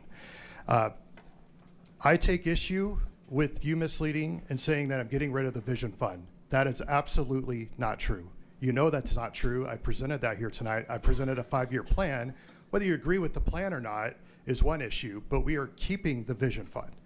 That the vision fund is not just thrown into the CIP fund. It is still a separate fund for community enhancements. That is not what I have presented here tonight, and I do take issue with that. In terms of communication, we've talked about it a ton. I've done a lot of media interviews on it. I've done, we've had social media. This is the 8th public hearing on it. I get feedback about it all the time, that people like it or don't like it, and whether they understand it, I can't control whether everybody comprehends it, but I'm trying to do my best to make sure that it's explained well. And that open house night was incredible because I had so many one-on-one conversations with people, many of which walked in not liking it, and then they walked out saying, well, now that I understand it, I thought it was this, but actually it's this. Darla, I spent a lot of time one-on-one with you, and you were one of many, and you got to also talk to all the directors just because they have good feedback into that, and the council members were present, and you could hear from them. I talked to many nonprofits, and I had some that said, we are concerned about this, but we understand why you have to do that because in our organization, we also have to make tough decisions as well. And so I would just say, and in terms of being able to explain an ordinance simply, it is a legal document, and there's a lot of ordinances that are updated and everything that might be difficult to explain simply to the layperson, which is why we have, city attorneys and folks like that to help identify that. But tonight we're talking about not the council, because they'll have all their public input time, and you can certainly ask them all the questions you want. But I'm telling you, this is the heart behind this. And I talked about this on the trail because many of those forums we talked about it. How are we going to pay for some of these changes? I did mention it. But addressing the vision funds is different than you just changing them, and or there are council members that want to eliminate the Okay. Vision Fund. But you And I changed- don't think you that's a changed the secret. ordinance on that too, on the last one. We had an ordinance change when you and I were both on council as well. You've changed the ordinance in order to allow for the And summer we arena. had public feedback, and there were multiple. We took that vote. We didn't have a bunch of public hearings before that vote. All those public hearings came after the council's vote when we voted 9-1. And of course, you know, signatures were created. I'm sure there's an effort underway. And that's when a lot of the, you know, for the public vote, a lot of that information happened. But leading up to that, if you will recall, we had our meetings, which are all public meetings. You were an elected official, duly elected to make that decision. And I would argue that the people put you in there, you made that decision. And if, you know, they want to try to put it to a vote, if that's allowable, those things happen. And that's when a lot more of those public inputs, Mayor Allender did, you know, I think dozens of those public meetings, and many of us were there during that, and I applaud him for that. But I would say, for you to say I'm trying to get rid of the Vision Fund, I think it is personal, because it's not true. There's still a Vision Fund ordinance, or else the Vision Fund ordinance would say, put the Vision Fund in the CIP. But clearly there's more than that. And It's clearly the there's guardrails. optics of the I don't- Vision Okay, Fund. optics. Sometimes you have to do the tough thing. I'm up here taking the questions because I want to make sure you understand, and you have to make hard decisions. I said I was going to do this. Now, what I could do is go back to the original 95 or 1993 ordinance, and we go with that without the guardrails in place for ongoing maintenance and operations. And no one really could probably complain, except that it would be just as flexible, and even more so than the ordinance that we're proposing. So I'm saying we are not doing anything that is more flexible than what has originally been presented. It has been modified multiple times over the years. And this is a modification, and the plan is a focused plan on public projects. I will grant you that it is a focus on the public projects, and that might be a bone of contention, but I'm telling you that is something that we need to address. Okay, real quick, thank you. Yep. One question, if this comes to a 5-5 split, which way will you vote? I will vote yes. Okay. And then the recommendation I would make is this morning, Councilman Roseland and Pettigrew came out and spoke to a group of people. I would highly recommend that the other 8 council members go into their community as well, into their wards, and get feedback, and get a pulse and temperature of where their constituents are, because they were elected to serve the people here in Rapid City. And some takeaways, it would be nice for clear transparency. You did a wage study, which took a while, and you got feedback and whatnot. Something to think about. Maybe share the names of the people who had input on this proposal. The department directors and city council members. Okay. How was the metric devised? Analyzed with me and Director Ainsley, looking at what would be needed, and here's some recommendations to the council. But I will say this, I would be surprised if the final dollar amounts are exactly the way I presented it, that's what the council decides to approve. I anticipate they may try to adjust things, but I can't be sure. Okay, and then, well, then that limits my last question. Who made the recommendation? So it's City Hall made the recommendations. Me.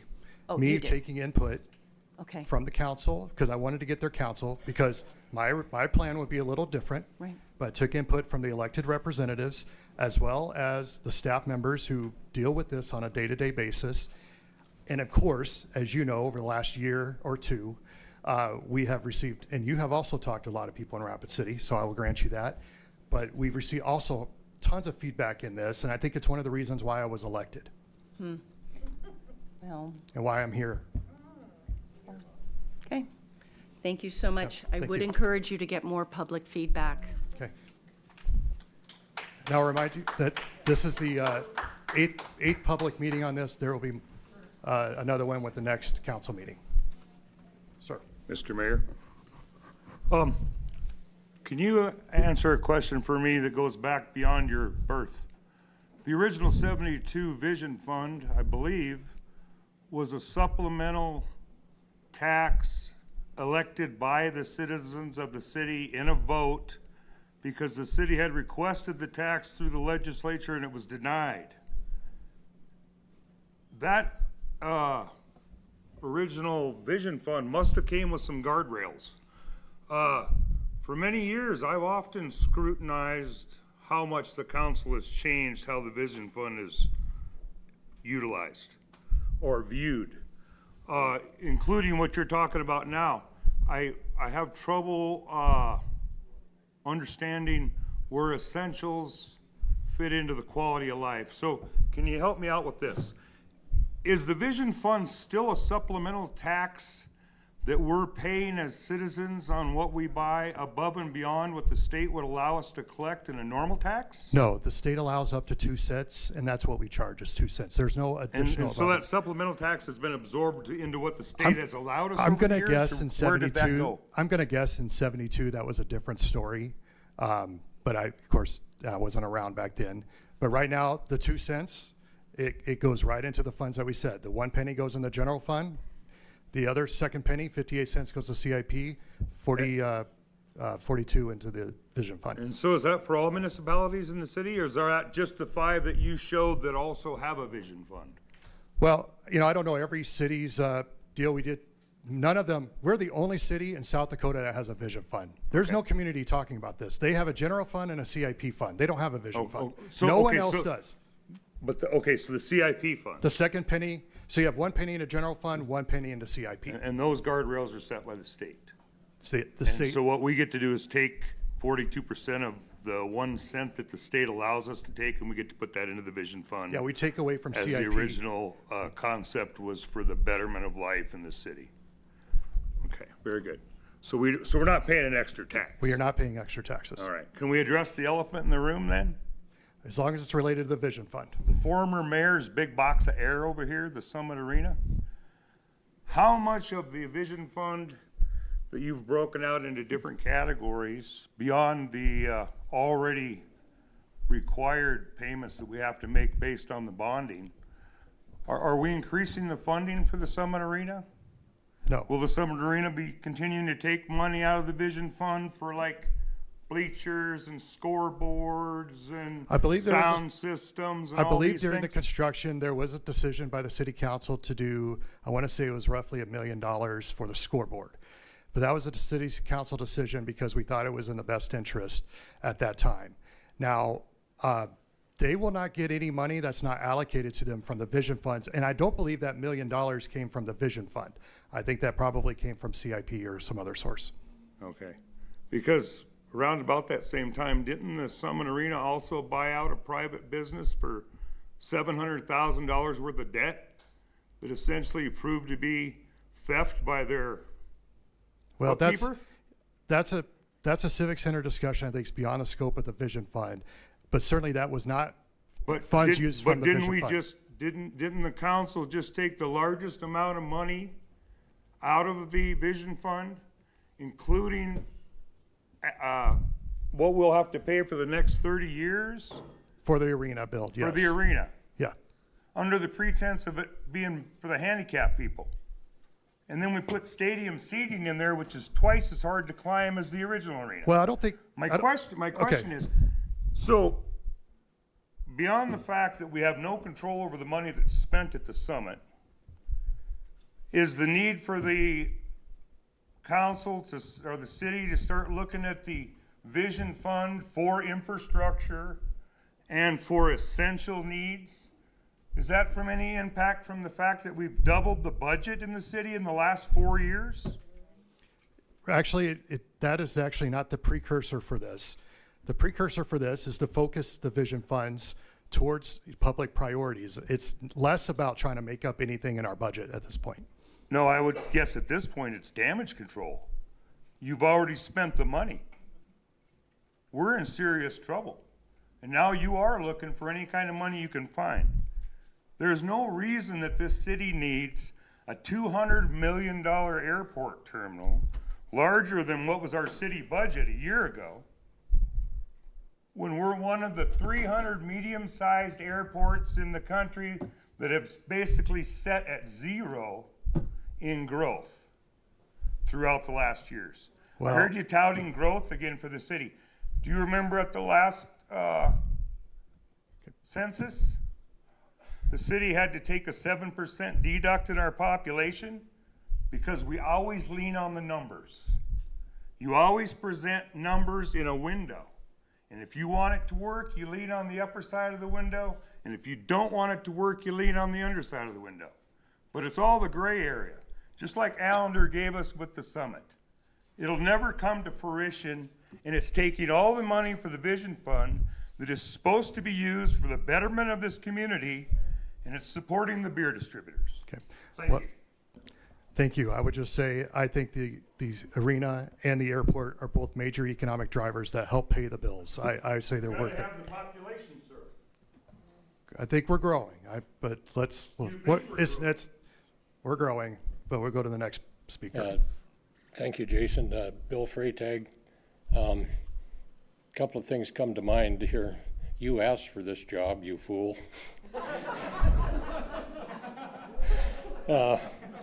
Listen, Jason, I really appreciated your presentation. It was really understandable, and it was with a lot of thought. And also, I don't know why you should be criticized for coming out early with it, trying to give us more time to absorb everything. Usually we don't get any time to absorb anything. So I really appreciate you doing that. And I wanted for everybody here to know, I was born in Rapid City, so I've seen, and I didn't move away for 30 years, so I've been here for the whole time. One of the first things that was really worthwhile that came out of the 2012 funds was when Canyon Lake got rebuilt. Mm-hmm. And Canyon Lake was an eyesore. I was a kid, I would swim there. But when the Civic Center got paid off and we had some money, we put some of the money, I think it was $3 million at that time, we put it into Canyon Lake. Good improvement, good thing for the city. I have family members that have used Youth and Family Services, YFC, I think it's called. And I would pick my grandkids up there from time to time, and I really appreciated that place. That was a good place for my kids to go, and I appreciated the city doing that. So I'm kind of understand everybody's got something they want out of this. And here's another thing I really appreciate. This is the first time anybody's paid any attention to what we're doing with development. And that's what I do for a living. And so when I say we're making an effort here, I'm kind of shocked. So I really do. I really sincerely appreciate you including that in there. The other thing that I'm going to bring up here that didn't get brought up, and when we were talking to the council and we're actually coming down to voting and making decisions, I'm going to bring this up at this time. But what nobody in this room understands, probably shouldn't say nobody, but a lot of people don't understand is the easiest way for me to say it and understand it is sales taxes makes the front door swing on this building. If you don't have those sales taxes, you don't make it work. Our property taxes that everybody bitches about, I don't even think it pays the fire department's budget. Add the whole thing up, and it won't even pay for what we get for fire protection. So it's sales taxes that are the most important thing. So this is what I would encourage you, Jason, to emphasize, is we have competition for sales taxes today that we haven't had my whole life. Today we have them. It's called the City of Box Elder. Now, if the City of Box, I'm going to give you an example of it. If the City of Box Elder lands Shopko, or not Shopko, but Costco, okay, if they land it, they're trying to get it. We've kind of thumbed our nose at Costco, but if they get it, here's what's going to happen.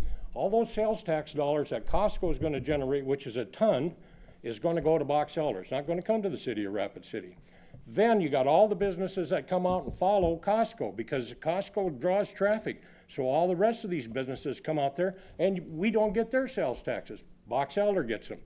Then you take all of the dollars that would have got spent in Rapid City at the existing places that are now being spent in Box Elder, and now you lost more than your growth. You're taking a hit on your existing.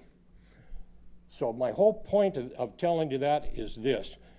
You have competition for sales taxes, and this Vision Fund is dependent upon sales taxes.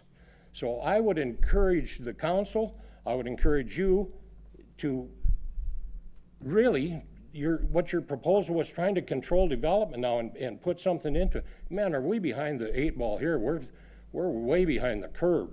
So I really appreciate you making an effort for it, and And I appreciate your time tonight, Jason. Thank you. Thank you. I would agree that sales tax revenue is really what it's all about. That is what pays the bills. We certainly will continue to talk to major retailers and to draw them in and to make sure that people spend their money in Rapid City. It's a great point. And city gets only about less than 15% of your property taxes goes to the city. About half of it goes to the school district, roughly 35% to the county. But you know, the city does not depend on that. It does generally pay for the police department. It's kind of a rule of thumb. Good point. Thank you. Dane Boomsma, builder developer, Rapid City, Box Elder area. As much as I like to see Box Elder grow, I also like to see Rapid City grow. So I'm a little torn on where the sales tax go. Team Rapid City. I commend you, Mayor, for bringing this plan forward. The development community in Rapid City has a understanding of a culture within the staff of Rapid City that does not proactively support development. We've had to fight, scratch, tooth and nail for everything that we want to, including TIFs. If we want to bring a TIF forward, it's lack of a better term, it's almost mind-numbing to go through that process because it's not easy and it's very difficult to get that. This is a step to break that culture, the way I see it. I see that it is only picking up what they intended in 1993. This more defines that, and it gives the staff the flexibility or the direction working with council to make sure those dollars are directed towards those new developments. What we do to develop today is way different than we did pre-72, pre-93. The cost of what we incur today because of the new standards, studying the drainage, making sure the infrastructure for drainage is in place at the time of development is significantly larger than what it was back then. That cannot be taken on by the developer. The old Robbinsdale where they took a dozer and dug 15 basements at one time and just dumped the water wherever is no longer. You have a staff member on your staff that comes from a city that is proactive, and you're utilizing those skills by getting that talent in the city. That all changes that culture amongst the staff, in my opinion. So I commend you for that. I want to comment on the building permits. We haven't paid $250 for a building permit in a really long time. We will fight tooth and nail that the fee for a building permit is directly for the service provided. That's state law. So to clarify that, we are not raising fees to support infrastructure. We bring the people by building the buildings that are going to pay the sales tax that fund this city. So again, thank you, Mayor. Thank you, Vicki, for calling and inviting. I appreciate it. I look forward. I am really curious to see how this is administrated, how these projects are chosen. Oh, last comment, because I kept thinking about this. Every time this got brought up, and Dale Tech has said it to me, if we go out and pick a road to put in, we're going to make somebody mad. And my comment was, well, at least you're doing something. Mayor, you're making people mad. You're doing something. Thank you.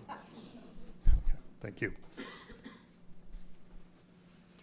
Good evening. My name's Beth Davis, and I moved to this community a couple of years ago from Sioux Falls. So I enjoyed all of the amenities and good things about that community. And I worked in economic development throughout the state of South Dakota for a lot of years, 20 years. And we all looked to Rapid City and that beautiful little slice called the Vision Fund and envied that beautiful little slice that was for the people of Rapid City. And every time you say, this is for the taxpayers, I get triggered because the people of Rapid City are not just the taxpayers. They are the children, they are the disabled, they are the people without homes. This community is made up of a whole lot of people that don't fit that taxpayer status. And one of the beautiful things about the Vision Fund is that it has been for the people. And what I'm seeing happen is that the control of how the Vision Fund gets applied and used is being taken away from the people. And the way that the Vision Funds are going to be allocated are going to be to cover expenses and investments. I get capital investments, I'm economic development, I know what you're talking about, and I know that there's a need. But you don't raid a fund that is for the people to run city government. Okay. Thank you. Let me respond to that, please. When I reference the taxpayers, I just mean everybody pays sales taxes when you're shopping. That's what I mean. Ma'am, I love this city. I know the people here. You know, I've mentioned my family lives here. I grew up here. My heart breaks and bleeds for these people. I fight hard every day for the people here. I don't even think you even understand. So please don't misunderstand when I say taxpayers. I'm trying to say that that's money. I just want it to go to the taxpayer good. If anybody takes that's a slight against the people of Rapid City, who I do love, I take great offense to that because it's a lie. And ma'am, this is not your time. Stop. Police officer, please, I don't want to outburst. Let's not make up Okay. stories about the sales tax here, Mayor. Ma'am, Please, thank you. everybody buys goods at the store. I am very tired of dishonesty in these public discussions. Okay. Everybody pays sales tax revenue, which is what funds the city. Two, this is not a rate of the Vision Fund, and it is still for the people. This is a focus of the Vision Fund for the people's priorities. This is the people's house. The people elect representatives, and the people ultimately get to decide, you know, the direction of this city. That's why we have elections. The entire process has public comment built into it to get the feedback, and it's been great feedback. We've received quite a bit of feedback and a good amount tonight, good healthy amount tonight, but we do love this city. And when I say taxpayer, that is like me saying citizen or me saying anything like that. It's not to diminish that we're all human beings here trying to do the best we can. Yes, ma'am. I'm Gladys Storm, lifelong resident of Rapid City. Lived through the flood and all the other things that have been here. My husband and I spent our careers here. Very supportive and love Rapid City. But I am very concerned about the Vision Funds being taken away from the citizens. I served in 2010 as chairman of the Civic Improvement Committee, and it truly was the citizens. And my concern is, Mayor, is that the citizens are going to be taken out of the process for the Vision Funds. Okay. That's my question. All right. Well, a couple of things for citizen input I want to remind folks on. For starters, the community projects, we will still have funds for citizen committee then. Back when you served, I think there were 3 committees and you were on one of them. There were. 2, the comprehensive plan has a citizen committee attached to it right now. And we'll have ample opportunity for community input to make sure that all those voices are heard. So I would say that the fingerprints of this plan will be touched by more citizens than normal because of the comprehensive plan as being a part of this particular 5-year plan. So between that and obviously the strategic growth plan, that's a little different, and that's a big chunk of the city, and we know that 33 million is already allocated for the Summit Arena. Those are funds already determined. So there's still a citizen committee. It is a lesser dollar amount, but on the big dollar amount, the comprehensive plan has a significant amount of citizen input, including citizen committee right now underway, and it will be for the next year. There will be lots of opportunity for input on that. So I will say there's still ample opportunity for citizen input. Okay, my next question is, you've said there have been 8 public meetings. Some of us, you know, are old and grew up when we didn't even have television. So many of us are not on social media. I did not, or was not aware, and I get the newspaper, I was aware of maybe 2 of these meetings.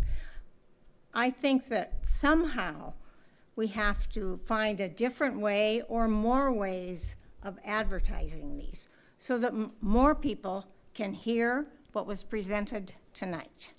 Mrs. Storm, and you know I have a lot of respect for you, so you are correct. It is a challenge to get the word out today. It used to be that we could all go to the newspaper and get the information. You know, just this week I did a television interview that aired, you know, multiple times, and you know, even talking about the town hall. So I've been on television with multiple news stations. Of course, the Journal covers all of our meetings, so whatever they report or not, you know, is really a challenge. We don't just depend on social media. We do press releases. We try to get the word out. And of course, all of our public meetings are advertised when we have a commission meeting, committee meetings, excuse me, or a council meeting.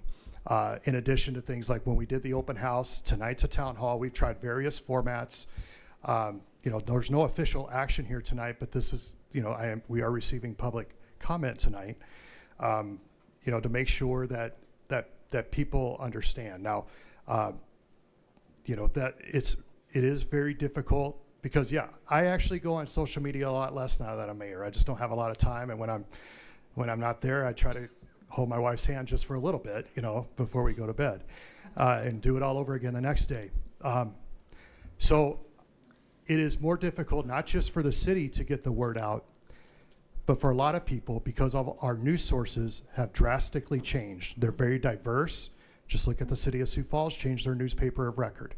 It was the Argus Leader forever, now it's something else. But so you try to do multiple avenues. You try to do online, on television, there's radio, that I've done things like podcasts and all that stuff to try to talk about it for those who are into that. Traditional media, through newspaper, and still you have a hard time getting. I had people today that I didn't know yesterday was election day. Well, where do you think all those campaign signs everywhere were? And again, I'd say 17% turnout tells you that everybody's busy and it's hard to get to everybody. And I do believe you have to make an effort to try. To Ms. Armstrong's point earlier, I think that's it's a good point that you got to try your best to try to get the word out as much as possible. And if everybody, and by the way, if that were easy, everybody would pay a lot of money to do it because everybody's trying to get their message out. So, but I will say our calendar for the city, when we have public meetings. I'm sorry, I don't know how you found out about the town hall tonight, but we tried very hard to get the word out. Ma'am. Okay, my next thought is, or question to you, is please do not rush this. Can you give us more time and more meetings, please? Okay. For those of us that somehow are out of the line. I just hope that you will do that for us. Well, at this point, it's going to go on the city council agenda for the ordinance portion, I believe, the middle of June. And then the plan will come after that. And they may decide to take their time on the plan and discuss it. And I would imagine once they get through that, there are multiple layers to this, but that'll have to have hearings. I'm not in a rush, except that we will have to make decisions, in the near future for 2025 and beyond. So that there's a little bit of that challenge. And we started this process in terms of public meeting. The first one was April 1st. And so that's been a couple of months now. I don't know how long is too long. I don't think we're going to get everybody. You folks, have a lot of understanding. You'll talk to people, but we'll try to get the word out and, have those meetings. And at some point, you have to just make a decision, one way or the other. Okay, and I just want to make a comment on what you had said earlier about the vision funds.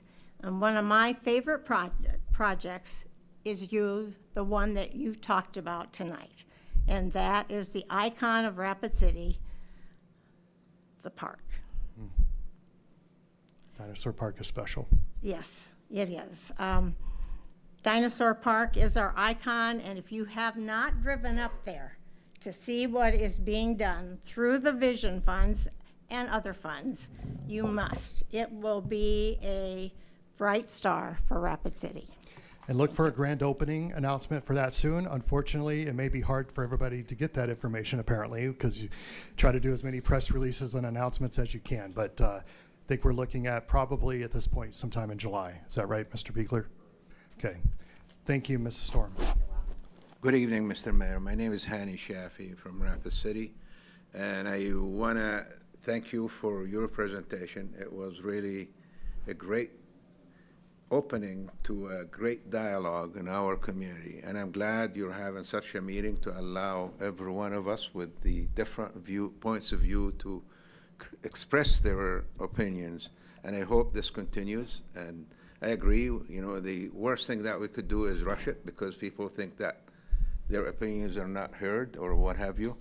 Every society has different needs, regardless if it is the poor, the rich, the do something, the do nothing, everybody has some needs. And balancing those needs is what makes us a great community and makes us a strong nation. As far as the nonprofits, you know, I realize they have needs and there are sources of funds. You know, the Vision Fund can be part of them, but there are a lot of other sources of funding for those. The only thing that I criticize on the nonprofits, and I get involved with a lot of them, is there are a lot of redundancies, a lot of ineffectiveness, which is a waste of resources. I don't mean to criticize anybody, but we really need to allocate the funds based on the impact on the community and minimize the redundancies that are created within our community that waste those resources. As far as the utilization of some of the Vision Fund as part of the infrastructure does not mean developers. The infrastructure means community, because it is part of the community. You know, there was a $3 million that was set up by Mayor Jim Shaw, I believe in the late 90s, you know, I think in 1999, 2000. It was called the IDPF program, which is the Infrastructure Development Partnership Fund. That was started with $3 million. And 3 of the projects that I remember that utilize that fund include the extension of 5th Street, because the city lent the money to the property owners because the city needed the street and the property owners were not ready to accept that street and sell their property. And I believe the city did that, where they lend them, I believe, $1.8 million or $1.7 million, and for 5 years at 0 interest. And if they don't develop their property, they start paying interest and at prime plus 1%. And that forced those property owners to develop their properties, and here comes Walmart on the south side of town. That's part of the impact of that infrastructure development fund. The other project that I remember was Red Rock Estates. It was not really utilizing that fund for Red Rock Estates itself. The Courage Hills subdivision, which was developed in the 70s, did not have fire protection. It had about 350 gallons a minute fire protection. The city needed to improve that water. So Red Rock Estates, as part of their needs, they were either drilling a well or connecting to the city water. They partnered with the city. They borrowed $1 million from the city to extend a 16-inch water main to a water tank just outside Red Rock Estates that improved the water pressure at Courage Hills from 350 gallons a minute, which requires a minimum of 1,500 gallons a minute, to more than 1,500 gallons a minute at that subdivision. So provided fire protection. So the infrastructure does not mean just doing developments. The infrastructure means also improving the quality of life and the safety of our public. The third project that I remember was the extension of a road to Valley View School in the east side of town to really help the buses go through. So those are the kind of projects. You know, there are deficiencies in our infrastructure that require extension of other infrastructure to provide safety and improve the transportation systems within our community. I urge you to really keep the infrastructure, but, evaluate the amount in cooperation with the other needs of the community and with getting input from the rest of the community. I realize everybody has needs, but I think balancing those needs and minimizing the redundancies and improving the efficiencies is the best route for our community. I thank you for your effort, and may God guide you and the council for getting this in the right track. Thank you, and have a good night. Thank you.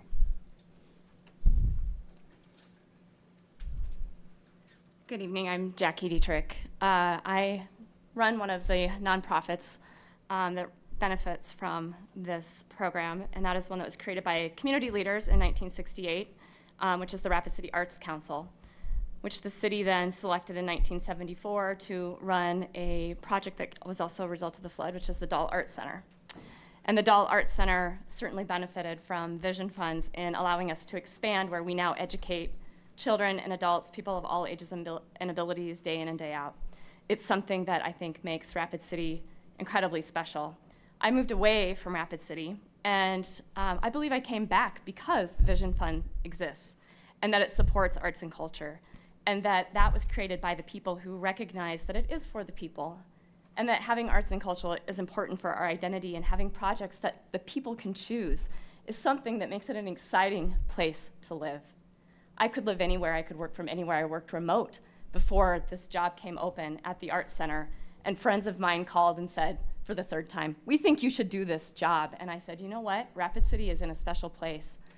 Funds like this are what make it exciting, and I think it's the people's participation in the process that allow this to thrive. We've talked for at length tonight, at least 15 minutes of tonight's session, about how hard it is to get the people's input.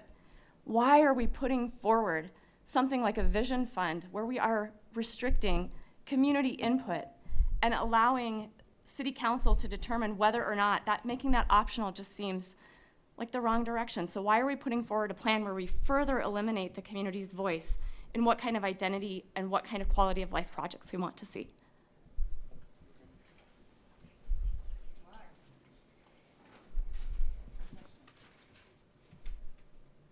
Did you want to respond to that one first? Sure. Or I just want to I was like looking at, trying to see what you're going to do there. You know, I would say, and Jackie, you should be contacted regarding the comprehensive plan, because arts and culture will be a big part of that.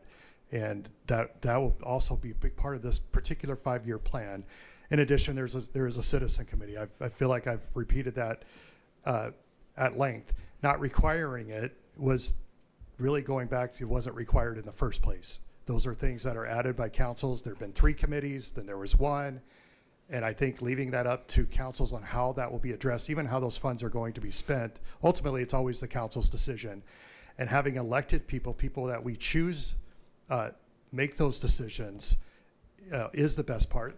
Certainly you hope that they're hearing community feedback. They're going to hear a lot of, for every 1 person who wants this, you might have 2 that want that.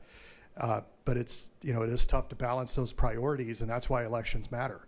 And I think that's a big part of it. We have a system where we choose our representatives, and we don't have unelected people making those decisions for us. You have to have elected people making those decisions for us. That's who has the authority. Now, how much input they want to take, the flexibility on that, will come and go. It depend on what future funds are used for. I can address the next 5 years that there is citizen input in my plan. And I'll stand by that with the citizen projects, and especially with the comprehensive plan projects, which makes up the bulk of the vision funds. Thank you. I'm Shalom Bergy. I work at the Journal. I also chose this job for some reason. So my first question for you, you mentioned that there's been 8 meetings. Are you including regular city council Yes. meetings in that as well? Yes. So this is the second Vision Fund focused meeting, correct? Well, we had the initial presentation on April 1st, Okay. which was just throwing it out there, seeing what everybody thinks, Then we had the open house where, we had kind of a charrette style of deal, thinking that would be good because we did it from like starting at 5 p.m. and lasted longer so that people could come after work and not miss part of the presentation, so they can come and ask questions. Then, of course, we had various, I think 3 committee meetings, 2 city council meetings on top of that. And of course, this is number 8.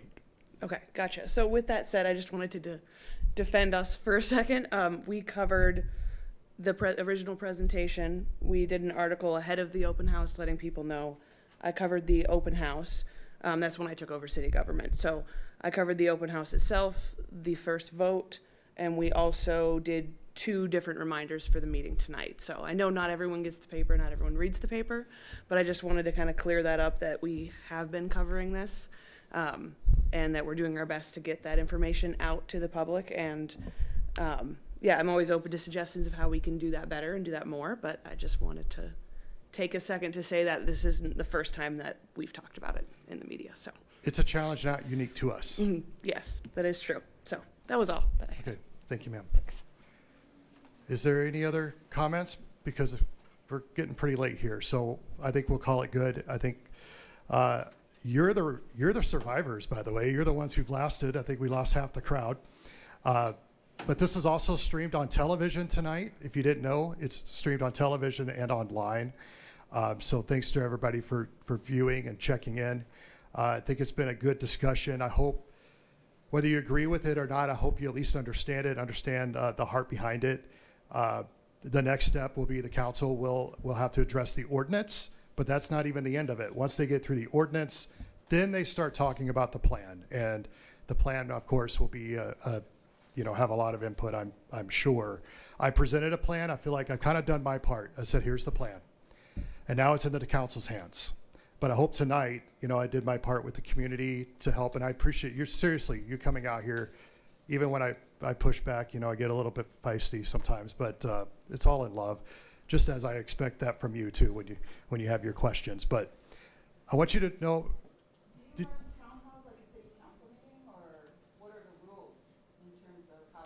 This is not an official meeting. Well, we just want decorum tonight to be respectful of all the participants. But no, this is not a city council meeting, but I do want to be respectful of all participants. So we're, well, I asked you to be quiet and you wouldn't. So. There were people interrupting the whole time. I missed 2 speakers because there were people talking, and Natalie was the first person that you called the police to intervene. Okay, well, I'd asked you. That was really upsetting, Mayor. That was really upsetting. Okay, And I'm my really apology. sorry that happened to you, Natalie. Okay. Please, don't do it again. All right, we're. All right. Well, here's the deal. We are concluding tonight. Thank you all for coming, and we'll see where this goes from down the road. Thank you.